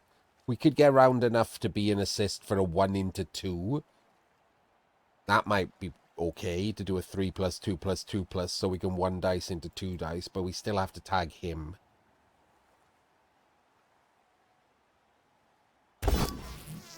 Okay, the other one at least gets the POW. I guess we can't do that plan anymore. Oh, we hit it with him. Okay, I wasn't expecting that. Okay, I wasn't expecting any of this. I don't know what's happening at all. Oh, we're chaining him round to bring the guard. Okay. That's not bad. But we haven't, I guess we're doing a 1 into 2, which was fine earlier when I said it, so. Oh, no, wait, hang on, he's tagged. There's a ghoul there. There's a ghoul hidden underneath the flesh column.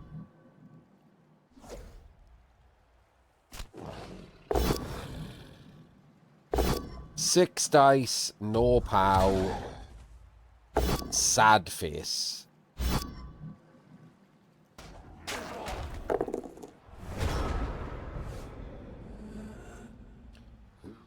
Stunned the fleshy.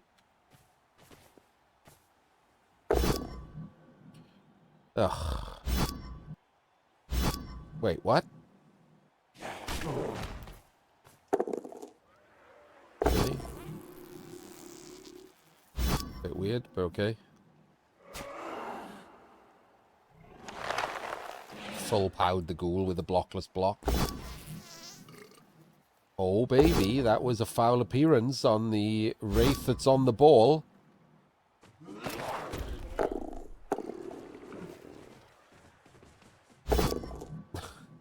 Okay.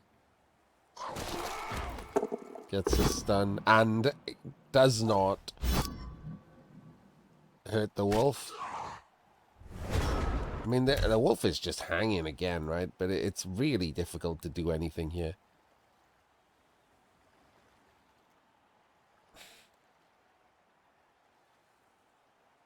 The other fleshy missing, all of these players, the wolf has just been doing it all by himself, and that stun now means he can't just stand up and tag all these players, which is, you know, very obnoxious.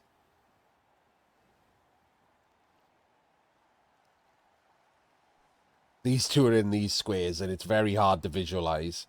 Hang on, let's do this. There we go. Oh, God, what a pain. Wraiths are a pain to visualize.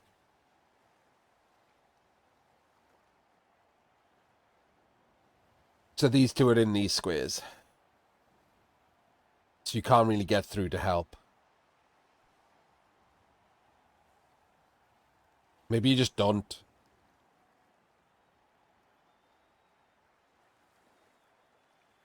Maybe you just don't. Not even kidding. Maybe you just don't. Maybe you just let the attack go and try to consolidate power in the middle. Like knock him down, move him to there, block him, stand these up, dodge and claw the other fleshy.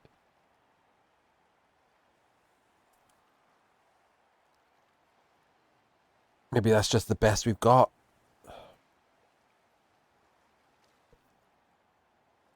We had our chance. We stalled him a bit.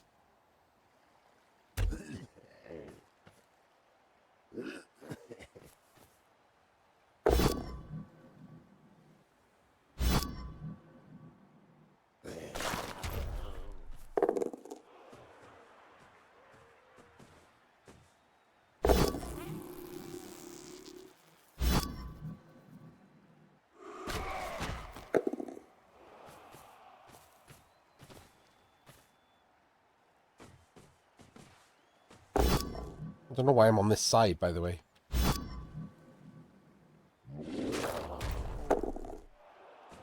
I've been watching it entirely from the other side.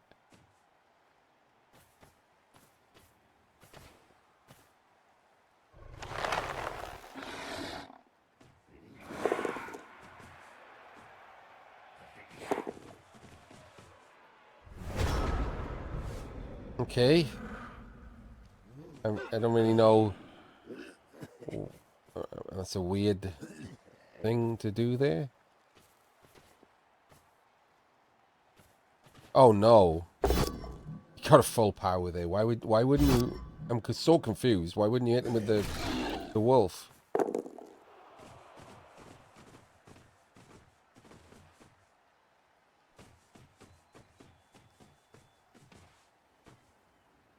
Oh no, what are you doing? Oh my days.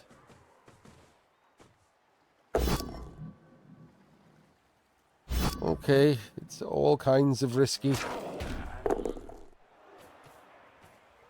Don't know why we didn't take the block before we took the dodge. Have to re-roll the block, so it's a 1 in 81 as opposed to a 1 in 9.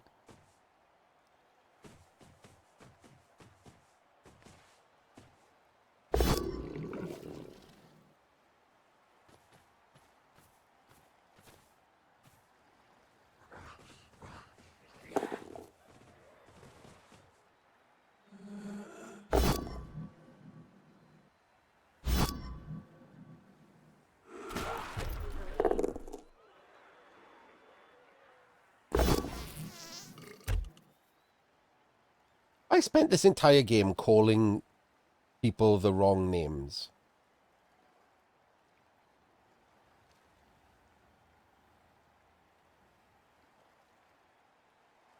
Like the two coaches.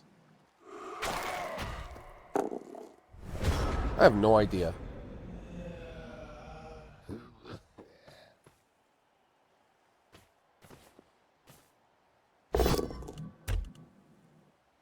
Bombadil has the ball.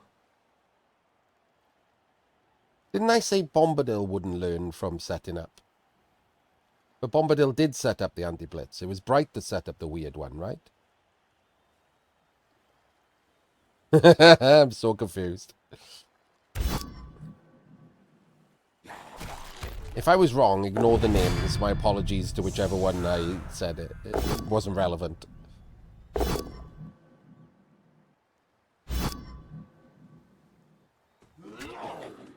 Yeah, I don't. That's what I mean. I'm so confused. It's the mirror.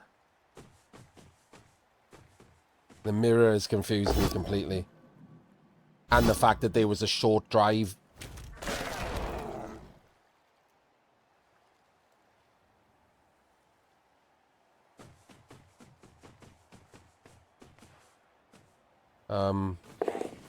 Okay.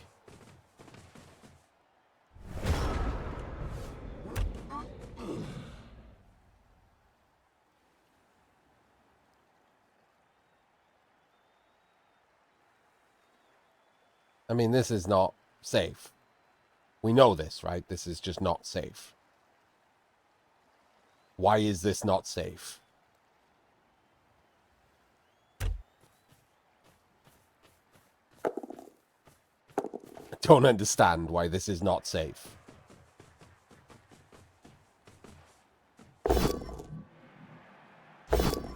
We had this. Like, this was fine.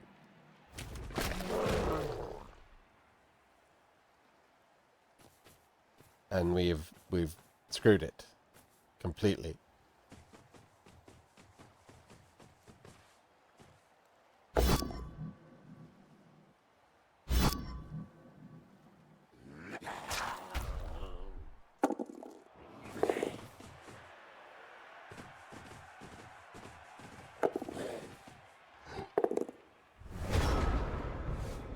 And now you've got a sack of blodger.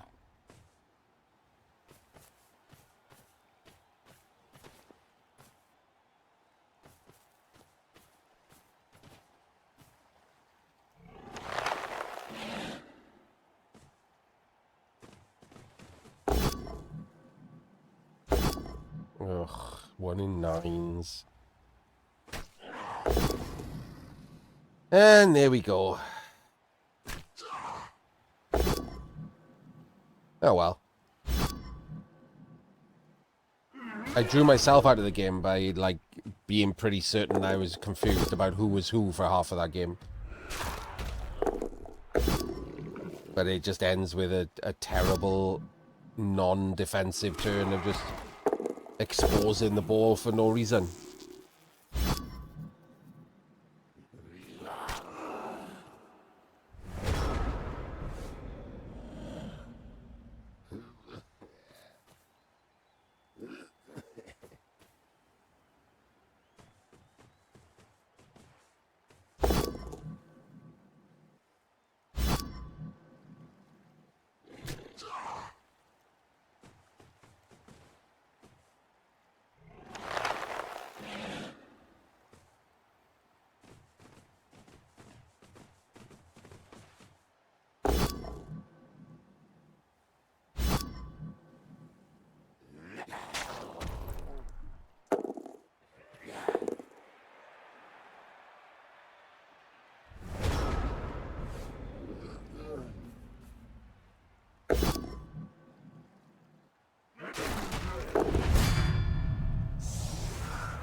Fourth flashy's gone.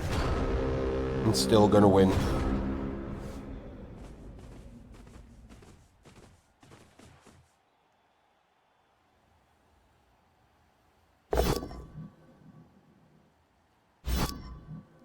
Oh man, so much for my high energy. I ate some food as well. Come on. Pull yourself together, man.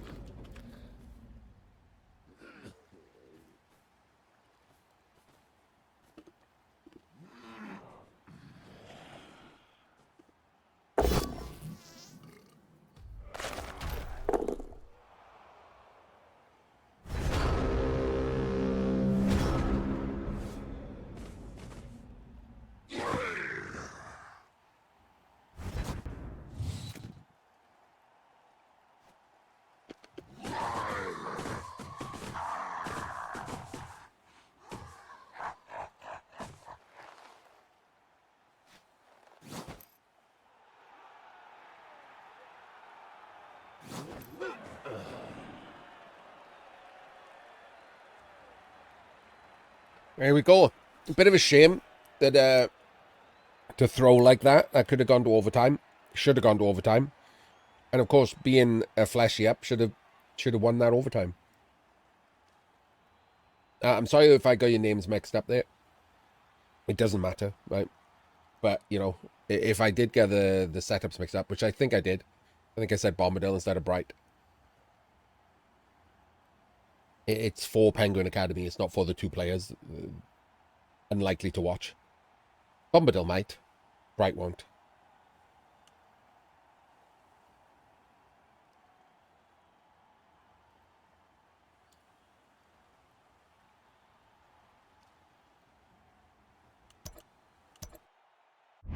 So we do have a third match from the arena before I go.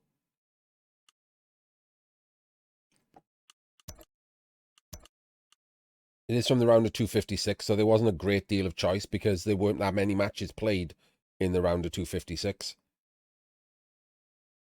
But this looked like the better one. Fatal Justice and his Wood Elves versus Jeffeys and Nurgle. Old Nurgle. Forget that we don't have third season rules yet, so this is still shit Nurgle. But very annoying to Wood Elves, right? Hard to move the ball around against Nurgle.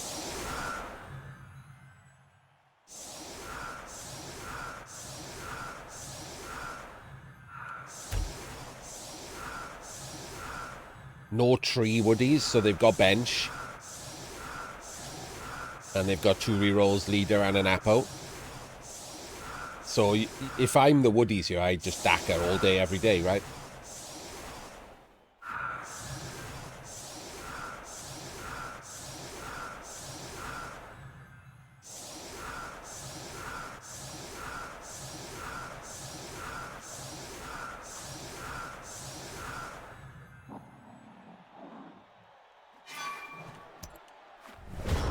Oh my god, that makes the Daka so good. That makes the Daka so good. A 3-man pitch invasion on the Nurgle. Holy shit. I don't know why this guy has tagged him. Now he has to dodge without dodge.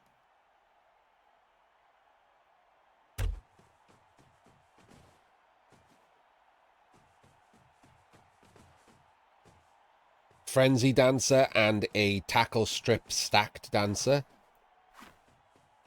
Only what? Oh, okay.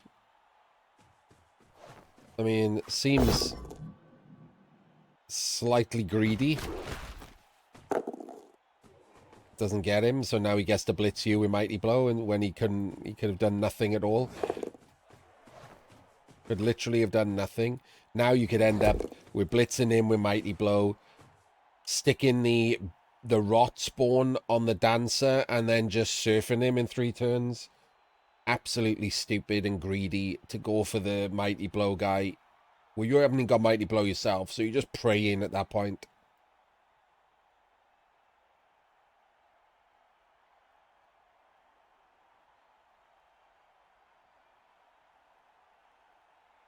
So this is not a Daka.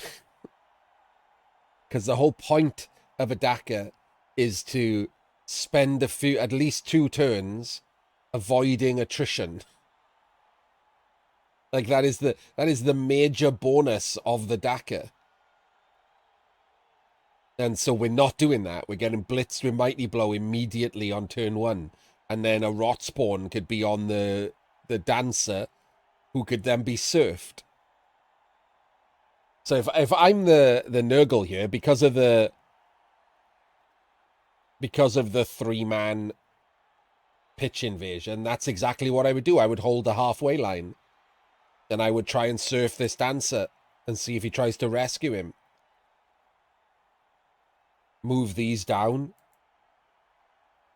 over and down, and move him onto the thing after you've blitzed your Mighty Blow. And see if you can draw them all back so it's not a Daka anymore.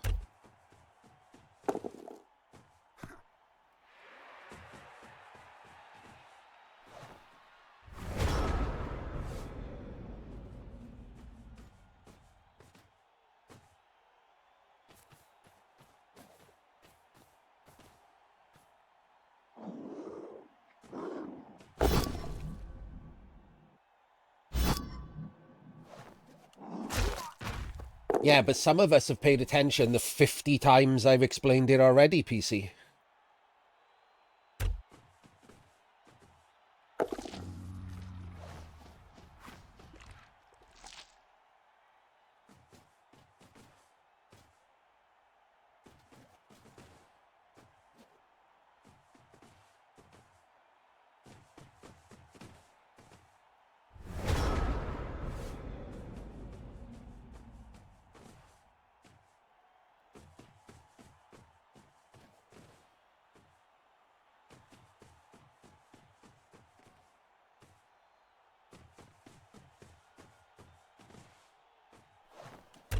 You notice when I said he comes here and he comes here and he comes here because we're defending the full side of the pitch, what's actually happened is the Nurgle have walked off to the left side of the pitch for no real reason.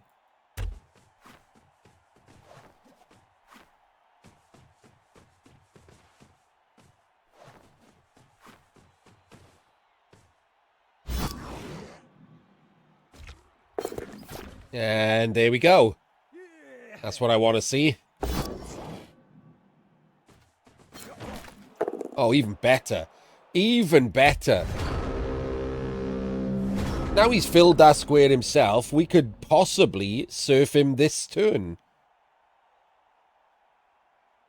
Block with him, block with him, block with him, blitz with him, surf with him. Amazing. Let's just surf him. And if any of those are POW, take it.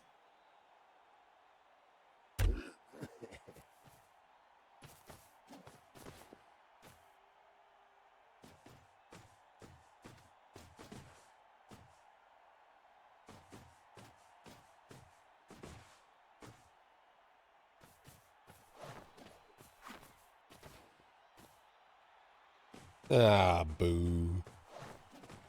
Boo. Why are we blitzing him? What a terrible blitz. I'm glad you got pushes.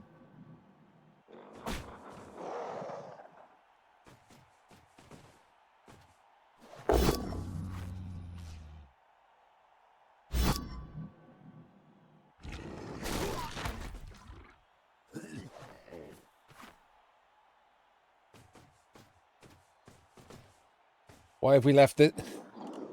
Why have we left this guy on the ground? There we go. We've decided to do a defense after rolling a bunch of dice.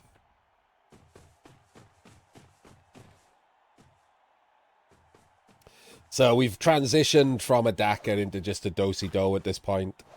There's no Daka anymore. Obviously, they've just abandoned it because of this stupid half Daka they did at the start.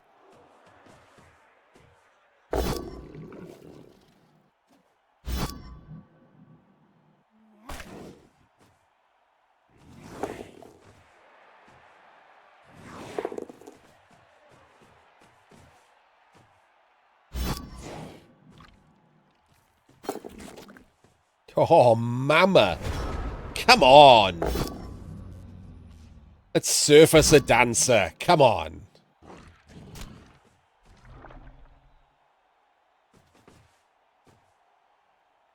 What are we doing? Surf. You twat.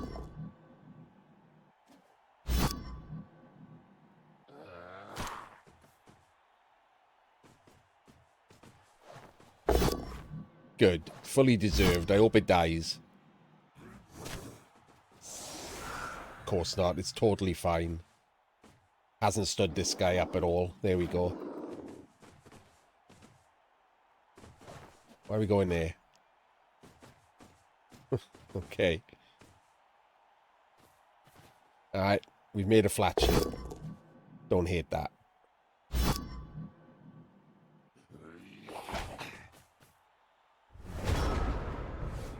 Alright. So we don't have the frenzy dancer. This looks like we're just going to 1D the guard.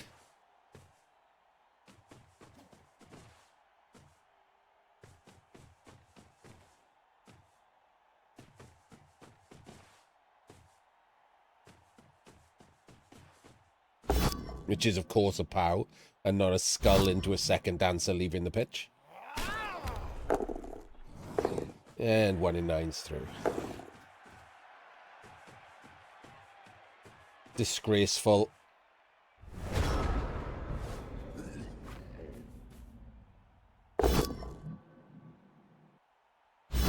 No, you want to wrestle? Please tell me you're not going to blitz the dancer with the mighty blow. Ugh. Of course we are.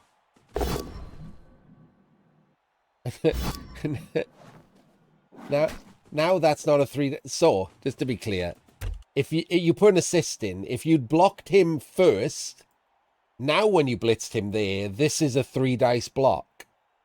But because you haven't blocked him, you can't do it now because it's not a 2 dice block, and this is now a 2 dice instead of a 3 dice. That was a lot of words to say you suck.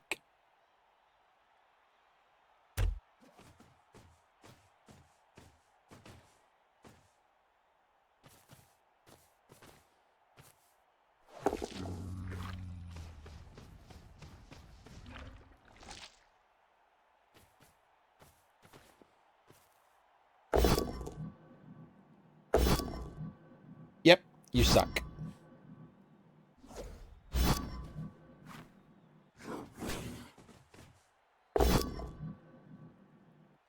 You suck, you suck, you suck, you suck.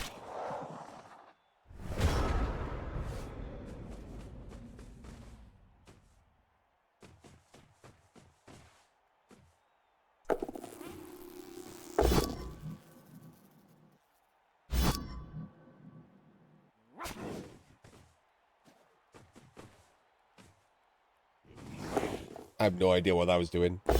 That seems insane. How does that help your dancer? Okay, we're doing a dodgeless dodge, which would have lost us a dancer.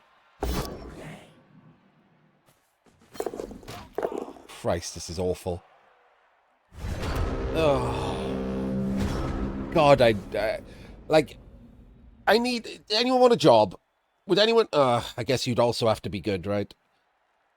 I need someone to pre-watch games for me and just tell me whether or not they're god-awful.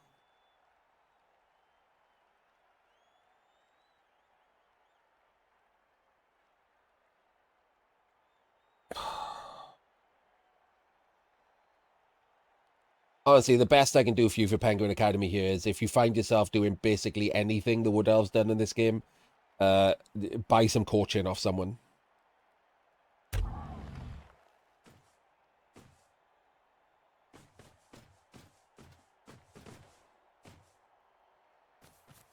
Can't even free the beast. We put the beast there, and then we put both of these, none of them touching him, so we can't free the beast. We could have left him over there and put the bloater here, so at this turn, this bloater could block him and free up the beast to go somewhere better and put tentacles on someone better. Instead of the beast can now just do a block. Whoop-de-fucking-do.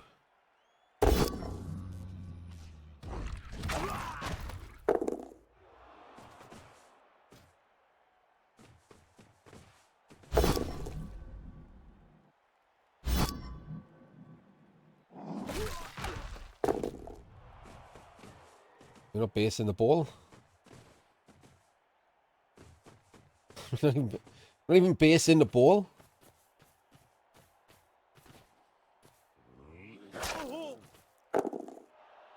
So, just to be clear, what's protecting this?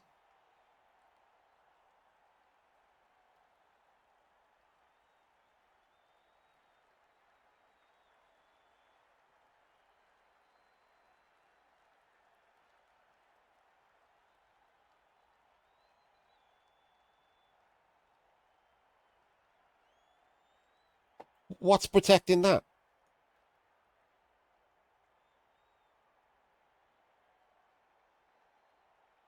Assist. Blitz. He can go through. He can go through. 2+ he can go through. And the ball's just all the way down there. We were winning. And once again, we're not winning. Why don't people like winning?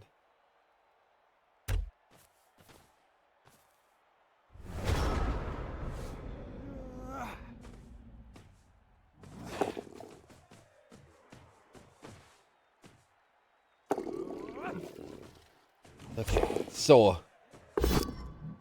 wrong square, obviously. Like, do I need to explain why that's the wrong square? The assist goes on this side, because then if it's pushes, it doesn't matter. Because you're pushing him out of the way, and you can just walk through this square. Now if it's pushes, it does matter. And he's not going to find out, because he's rolled a POW. Because Blood Bowl is a miserable, unfair pile of crap.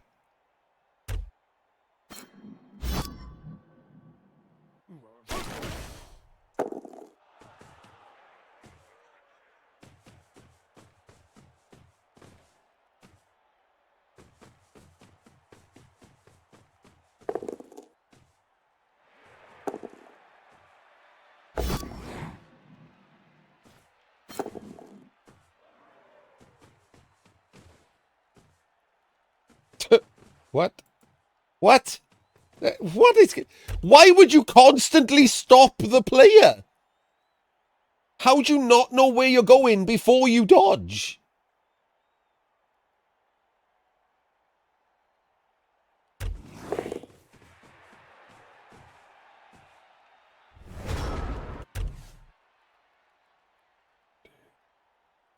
Guess he could put him on him. what I don't understand is why we didn't wait to stand this guy up, because then he could have dodged, and if he made it from tentacles, he could have tagged him, and then he could have dodged and tagged him, and now everyone's tagged. At the moment, that's just a completely free 2-dice block.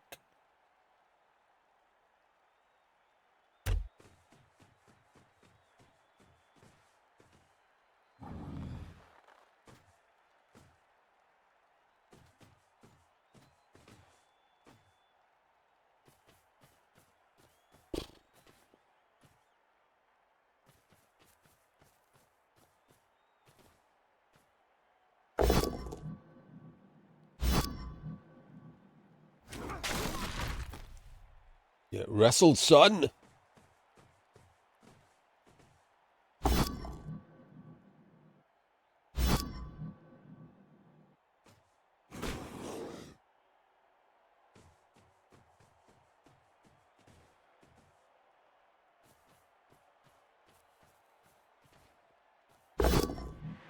Got him.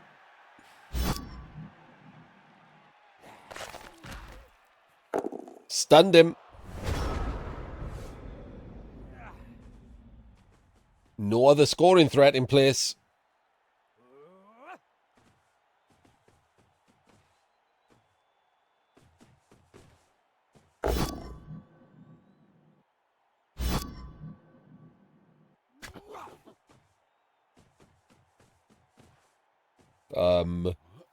What?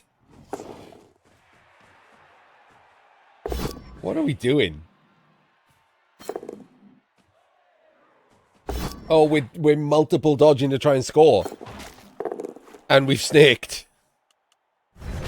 We were trying to score this turn. I don't hate it, I guess. Let's go back and look. Was there anything useful? Like, this is 12, 11, 10, 9. He's the only guy in scoring range.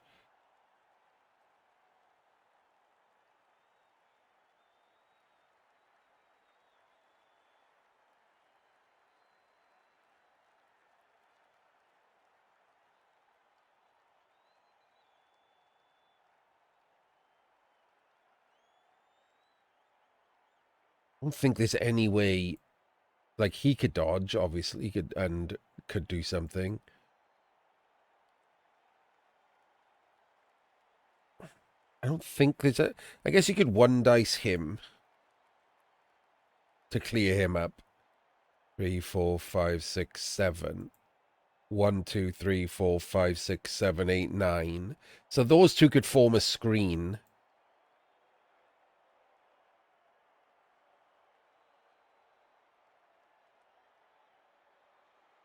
And then he picks up the ball.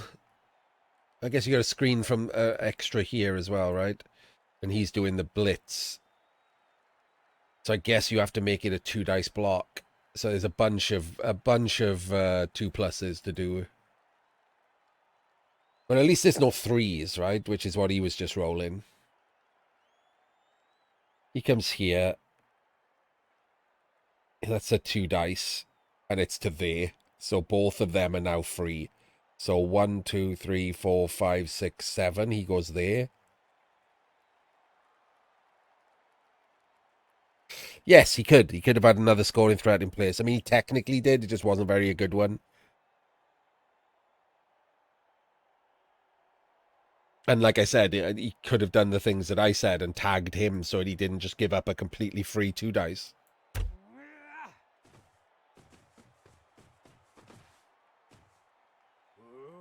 I mean, if he gets a POW here, this is literally just 2, 2, 2, 2, 2. But he doesn't get a POW, he gets a push.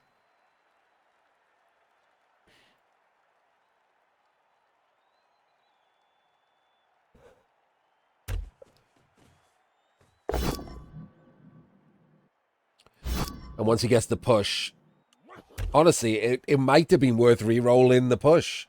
I'd have to Samba it, because now he's doing 3, 3, 2,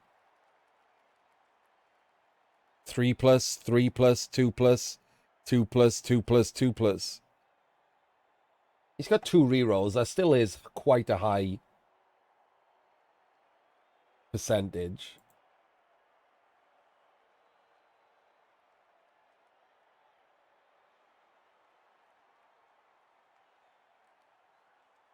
Hey, guess what it is? 69.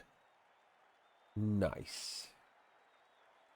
There's a 69% score. But you can't really complain if you don't get a 69%, right? There's only 2 out of 3 is basically that will work.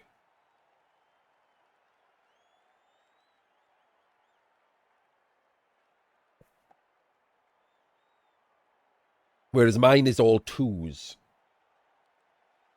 So if you do a 2+ dodge, then a 2+ rush.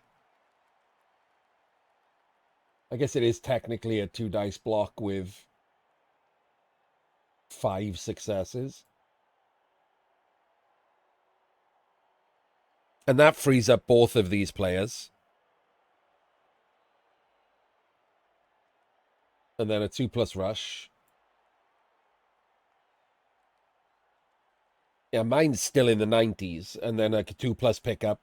I can roll like so many more 2s before it gets down to 69. I can roll 9 2s before it gets down to the same as having to roll 2 3s in the middle of it.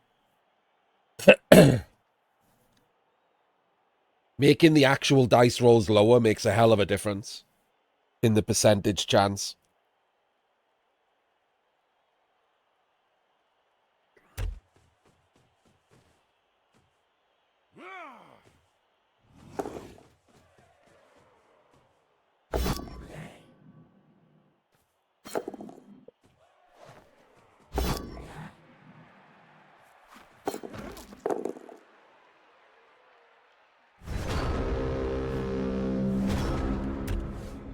And that, I'm trying to drag anything out of this shit game as a learning experience.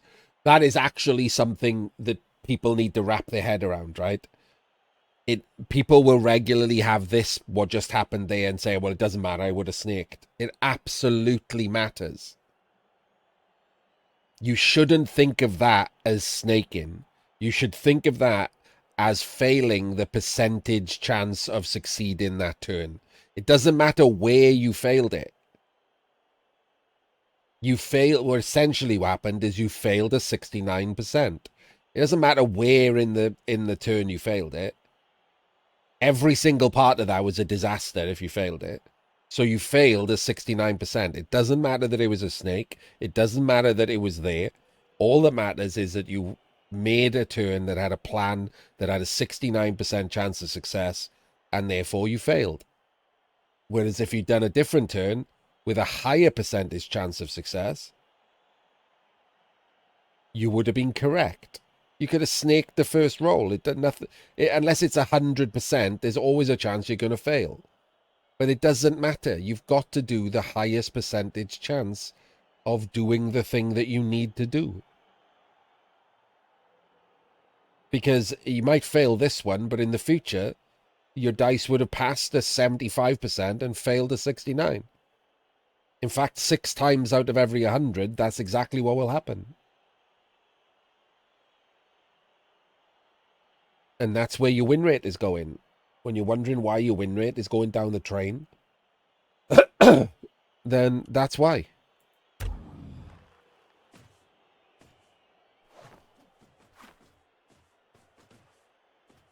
Boring as it is, little things matter.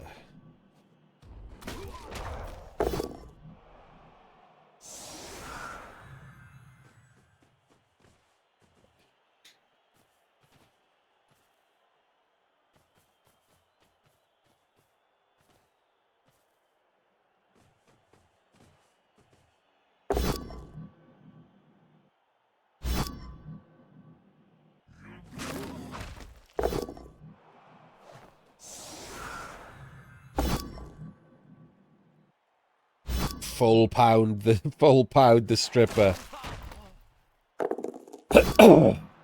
Title of my sex tip.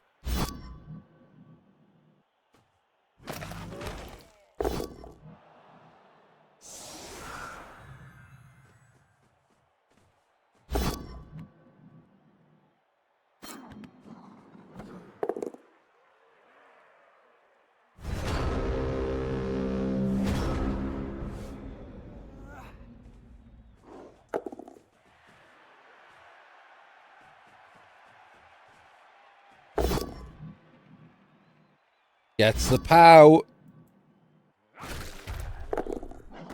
Scatter catch saves the day for the Nurgle. Had to make a pickup attempt. If you don't make a pickup attempt, then he just scatters the ball and he can still score. You have to make the pickup attempt. Sometimes you can screen it off. Sometimes it's better to just double screen the ball and not attempt a pickup. But there was no way to screen that ball, and he had scoring threats. If you leave it on the ground, he just scatters it, and then it's up to the gods. Which is essentially what just happened, right? He failed to pick up, it landed on him, so he just blocked him, and then it scattered, and he scatter caught.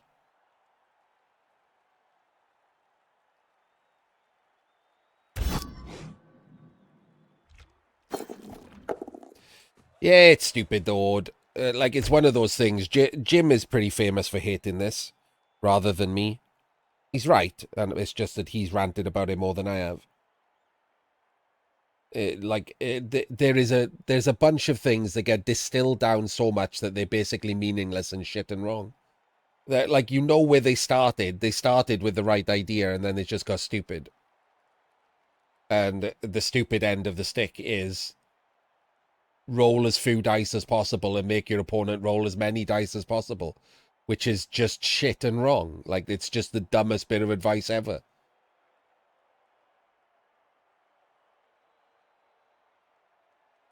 You know where they started, right? But they're omitting a load of words.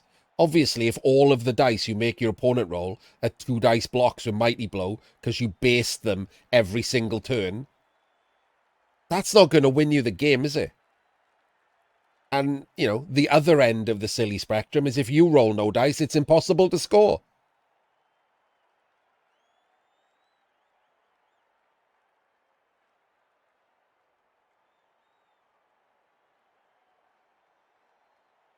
So it's not good advice. If you tell someone who doesn't know Blood Bowl that, what happens is they don't roll dice.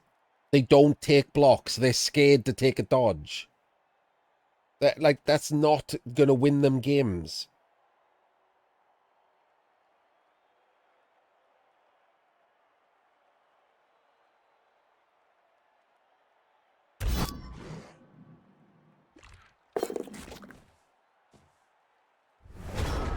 It's just the same as like kill the skinks or whatever. Like it's stupid.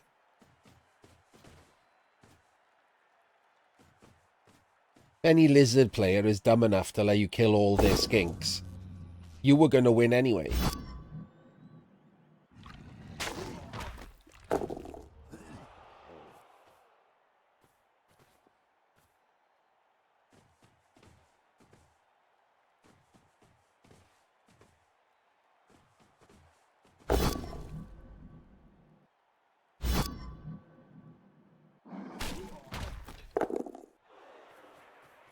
Yeah, the silly thing is, right, almost all good advice is sometimes wrong, right?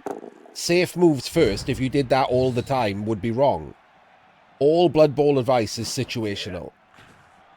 But at least safe moves first, if you did it all the time, you would be right a lot more than you would be wrong. Whereas roll as few dice as possible and make them roll as many dice as possible, if you did that all the time, you'd be wrong. You'd just be wrong all the time. The best way to make your opponent roll more dice is to base them. Just give them like 8 blocks a turn.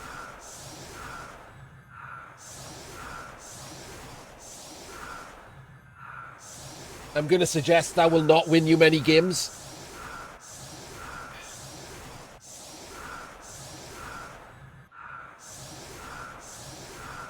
So the correct advice for bad players is learn all these rules, follow all these rules, and then get good enough to know when you can break the rules.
Burnt a reroll, but he's in.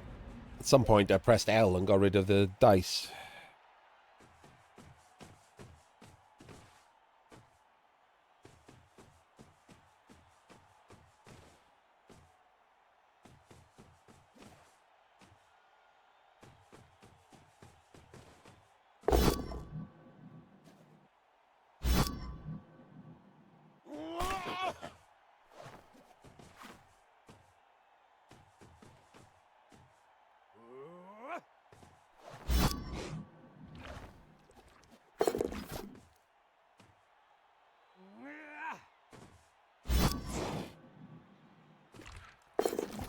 Oh, he's got the strong tentacles.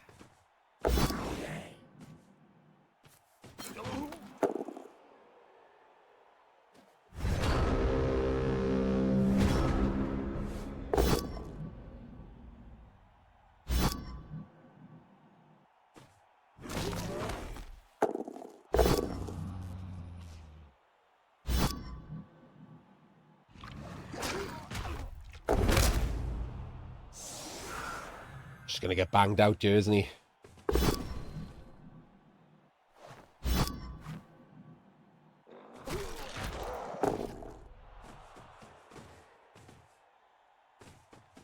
And this is going to be one of those times, right? The Woody coach now has got to see the writing on the wall, right? If he just keeps eating this, it doesn't going to matter if he sacks the ball. He's going to have no players left alive. Like this turn is not very good because he's got 3 players stunned.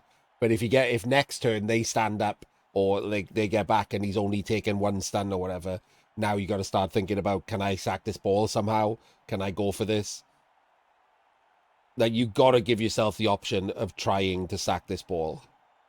Because they're just going to walk it in. You're not going to 1 turn against Nurgle. So you got to do something. You got to roll some dice. You missed your opportunity for the draw.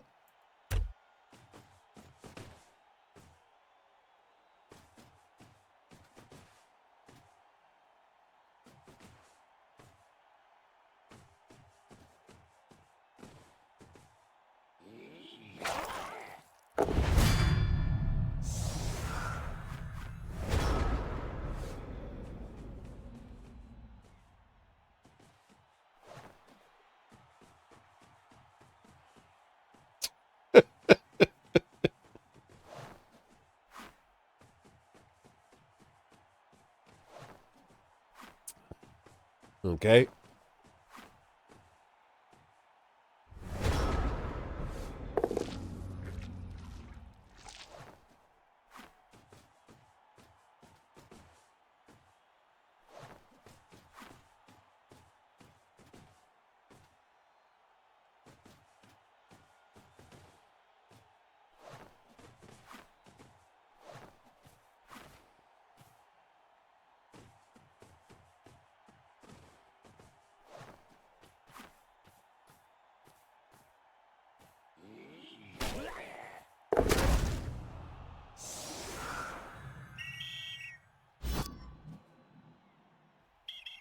Good rotter. Swapped himself for 2 woodies.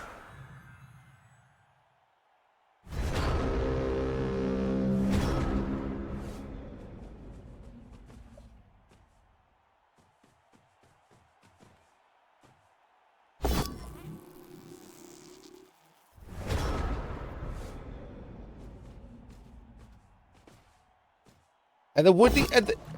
I genuinely think the woodies think they can 1 turn. Like, he didn't even re-roll that.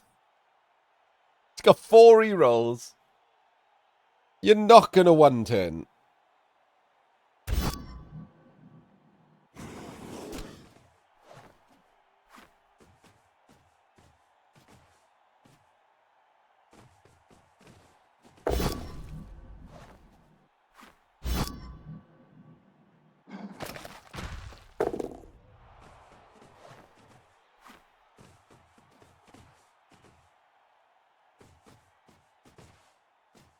Hello, RM. Yes, you've missed it.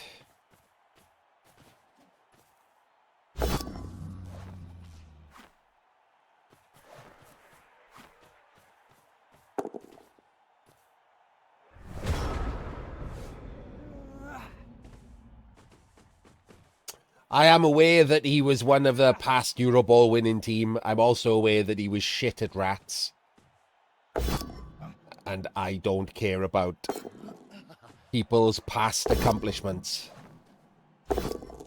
Double red dice plow, let's go. Into a stun. Oh my days, look at this scatter.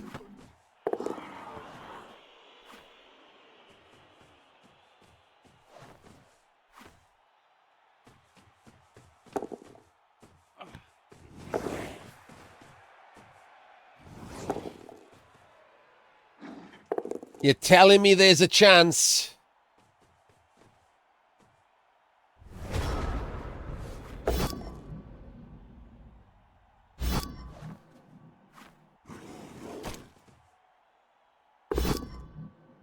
I mean, there's not actually a lot you can do if someone red dice double pows you, is there?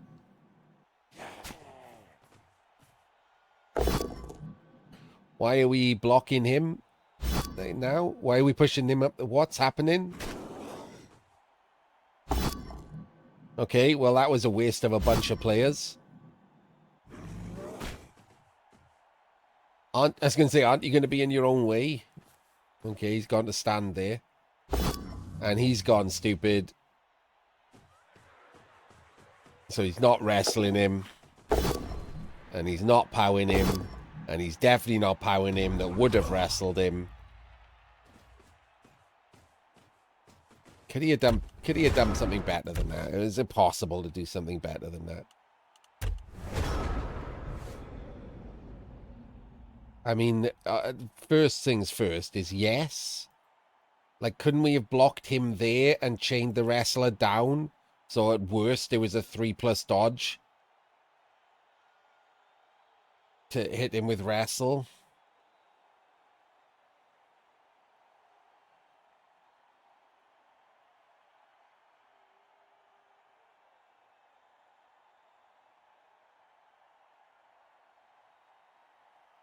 That seems like a better play, right? Guaranteeing that you have a chance at hitting him with wrestle. The 4+ jump out is worse than a 3+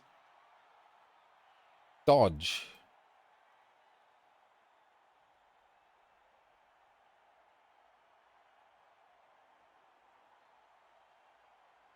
Yes, mighty blow, though.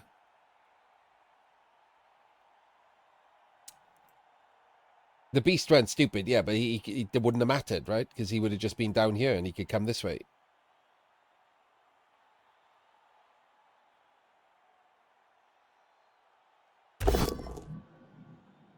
This is a problem, right? Because once you take this block, you're making the decision.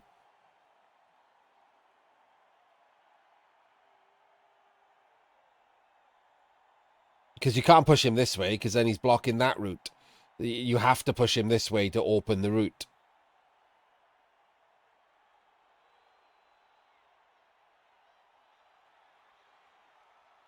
Oh, wait. No, you just do the same thing again.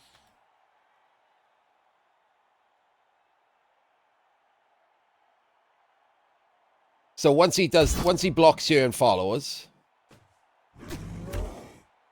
he blocks him and follows. And then he blocks him and chains him to there. And he can hit him with wrestle. Instead, he blocked him up there and blocked him again. And blocked him again. Ended up with no players.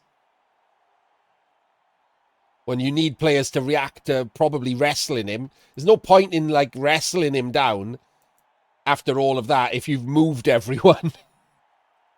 He just picks the ball up and walks off.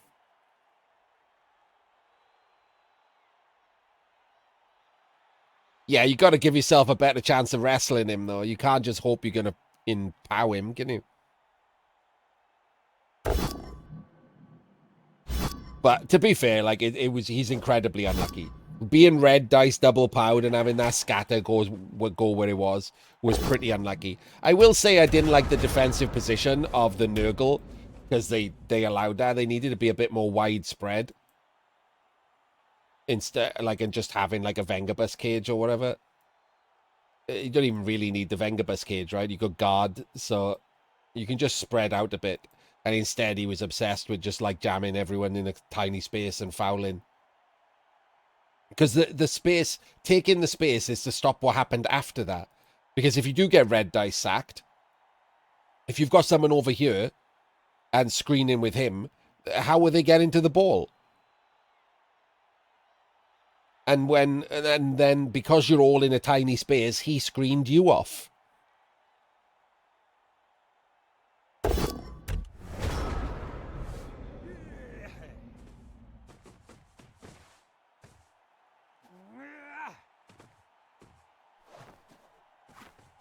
Like, look right here, right?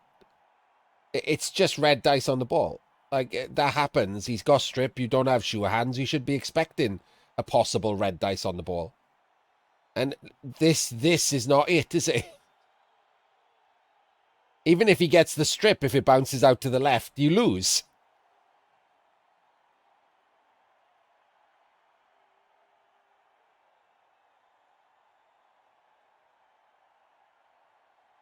So that he just needed to be spread. Because then it doesn't matter where it bounces. He has to go round people, and he can't get away, so you can resack.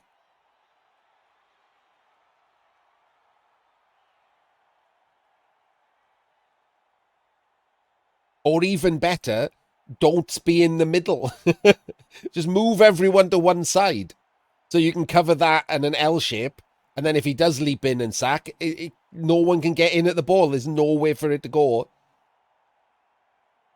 That he can just walk in and take it. If you do this in the middle and he gets the strip, which again, it's his only option. It's like you can see it on the player. Like, you don't have sure hands. You know it's coming. It's a 3+3+, and then it's just down to a scatter. Like, if it scatters out this way, elves can pick up on a 4, and then the ball is on a blodger.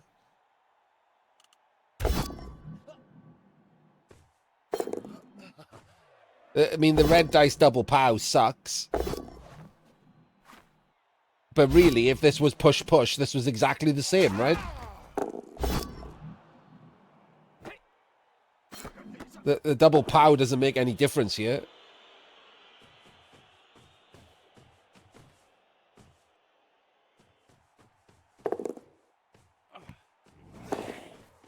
That's it. Like, that would have been the same. Like, this guy being standing would just still have only allowed him to blitz with block, which he did anyway and failed.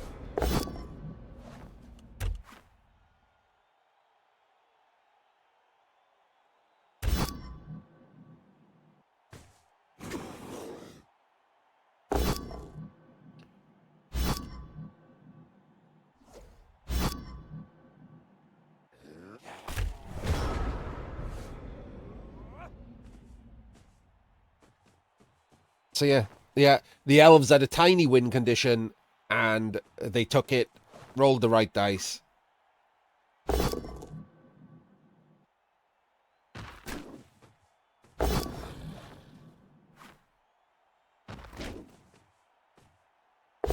Oh no!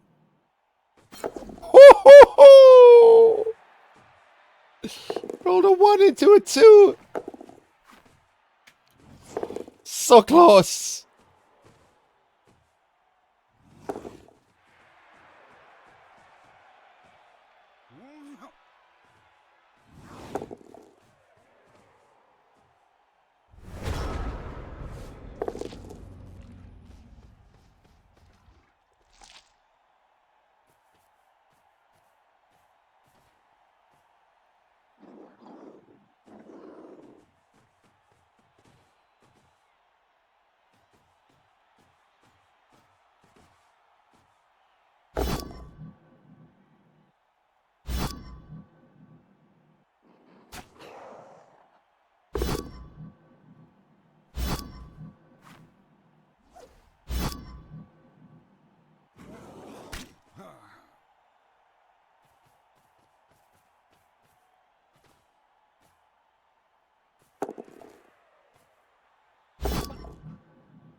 They're the worst, aren't they?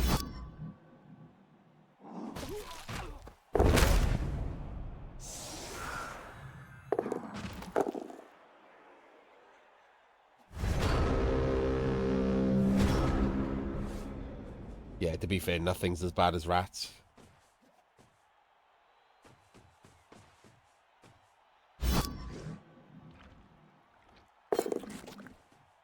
Man, that guy has the best tentacles I've ever seen.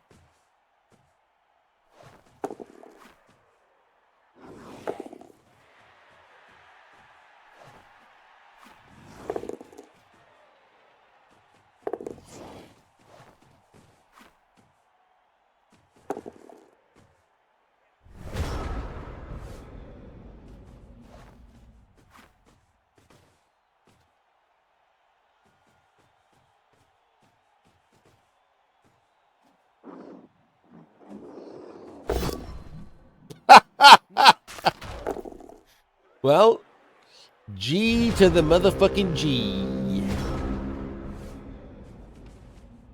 What? You could just score, mate. Why are we doing that?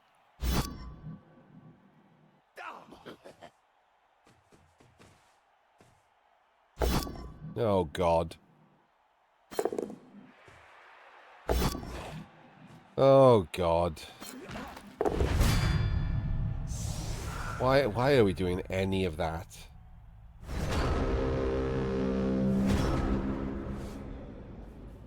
Right, so just imagine this now. He pows 3, 4, 5, 6, 7, 8. He's standing there on him. These two base him above and about, so it's a 1 in 9 to get out. And then you just skull into skull. No, I'd still a 2-turn with rerollless Nurgle, easy. I would absolutely score here every time.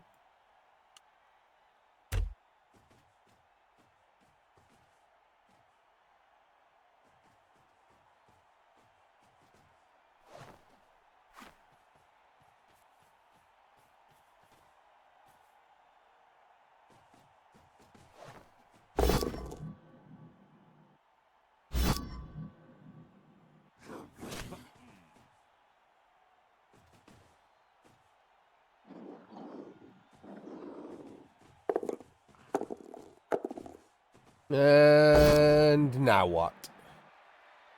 Now you're giving yourself a snake.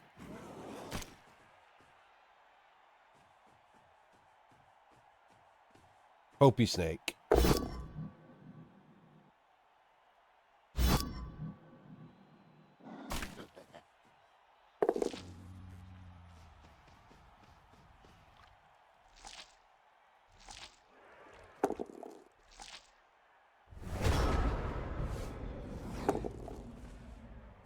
Boo. Didn't snake. I mean, to be fair, you could also have 1 in 9 repeatedly. Yeah, I don't know why he didn't go and touch the other one.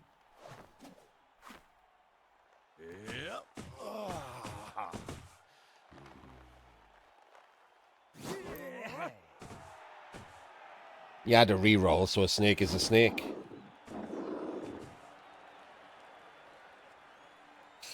Well, there we go. The Woodies won because elves and the Nurgle were a bit rubbish. And, you know, red dice double pows. But like we showed, it didn't have to be double pows. Like, it was stripped, so it just had to be double 3+. Like, you can't whinge about getting double 3+. It even took him a reroll.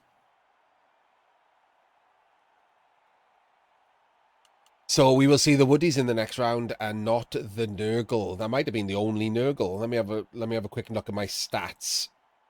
Did I write this down?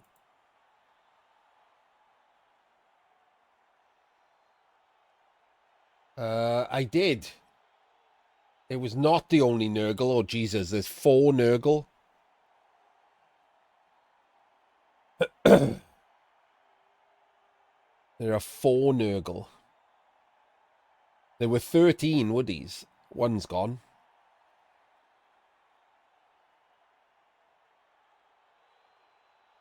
Oh, Nurgle are good now though. Like this is when they were not.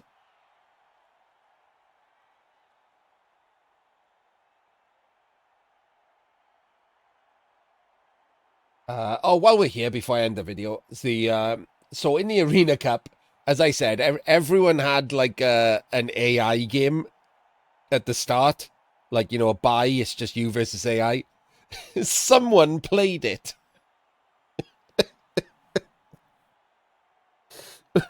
There's a bot in the Champions channel that tells you when the results happen, and a result popped up, and it was 4-0. Someone had played their AI opponent.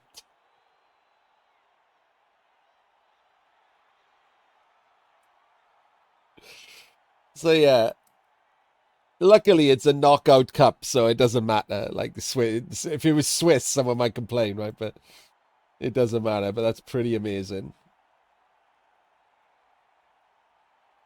There's also one guy playing goblins and one guy playing flings. And I'll be honest with you, I don't know if they've brought them on purpose or they didn't get the memo that they didn't have to bring the team they qualified with.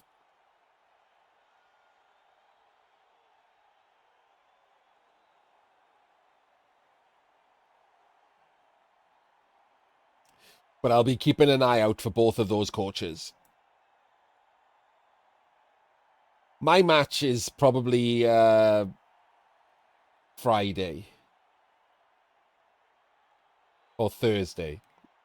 Oh God, I've already forgotten which day my opponent wanted to play on. God, I need a calendar badly. It'll be this week. I'm playing. Who am I playing? Black Orcs. I can show you now before we leave.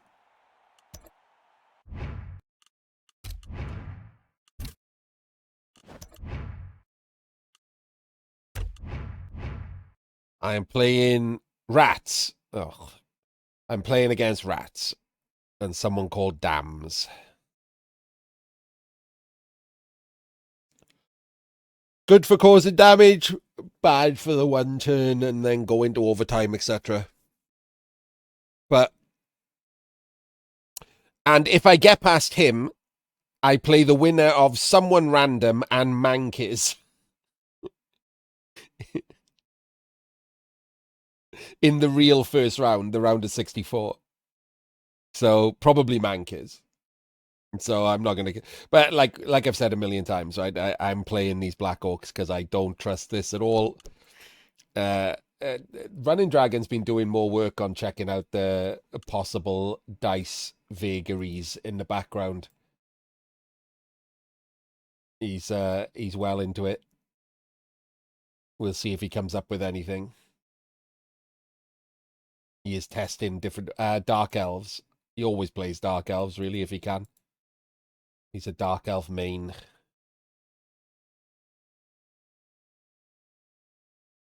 So furry elves into slightly tougher elves. Ideally and weirdly, I would quite like lizards. Lizards are a pretty good matchup for me. They're a bad matchup for them because lizards can't take damage on Saurus, and I have strength 4 to knock them down and then to foul them. So lizards are a pretty good matchup for me usually.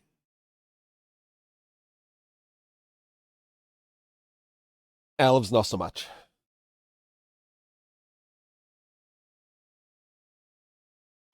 Right, but we will see you next week in the wait, the chalice? There's no chalice, is there? Hang on, before we go. Do you mean the sprint cup?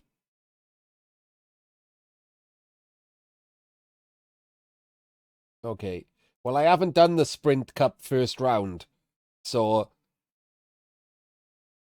I'm gonna double check to see if that was a spoiler and then slap you if it is. It's not, you're lucky.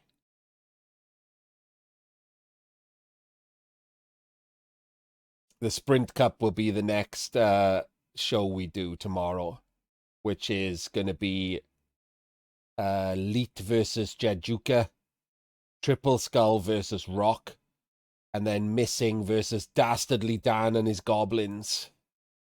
Couldn't pass up an opportunity to see Dastardly Dan.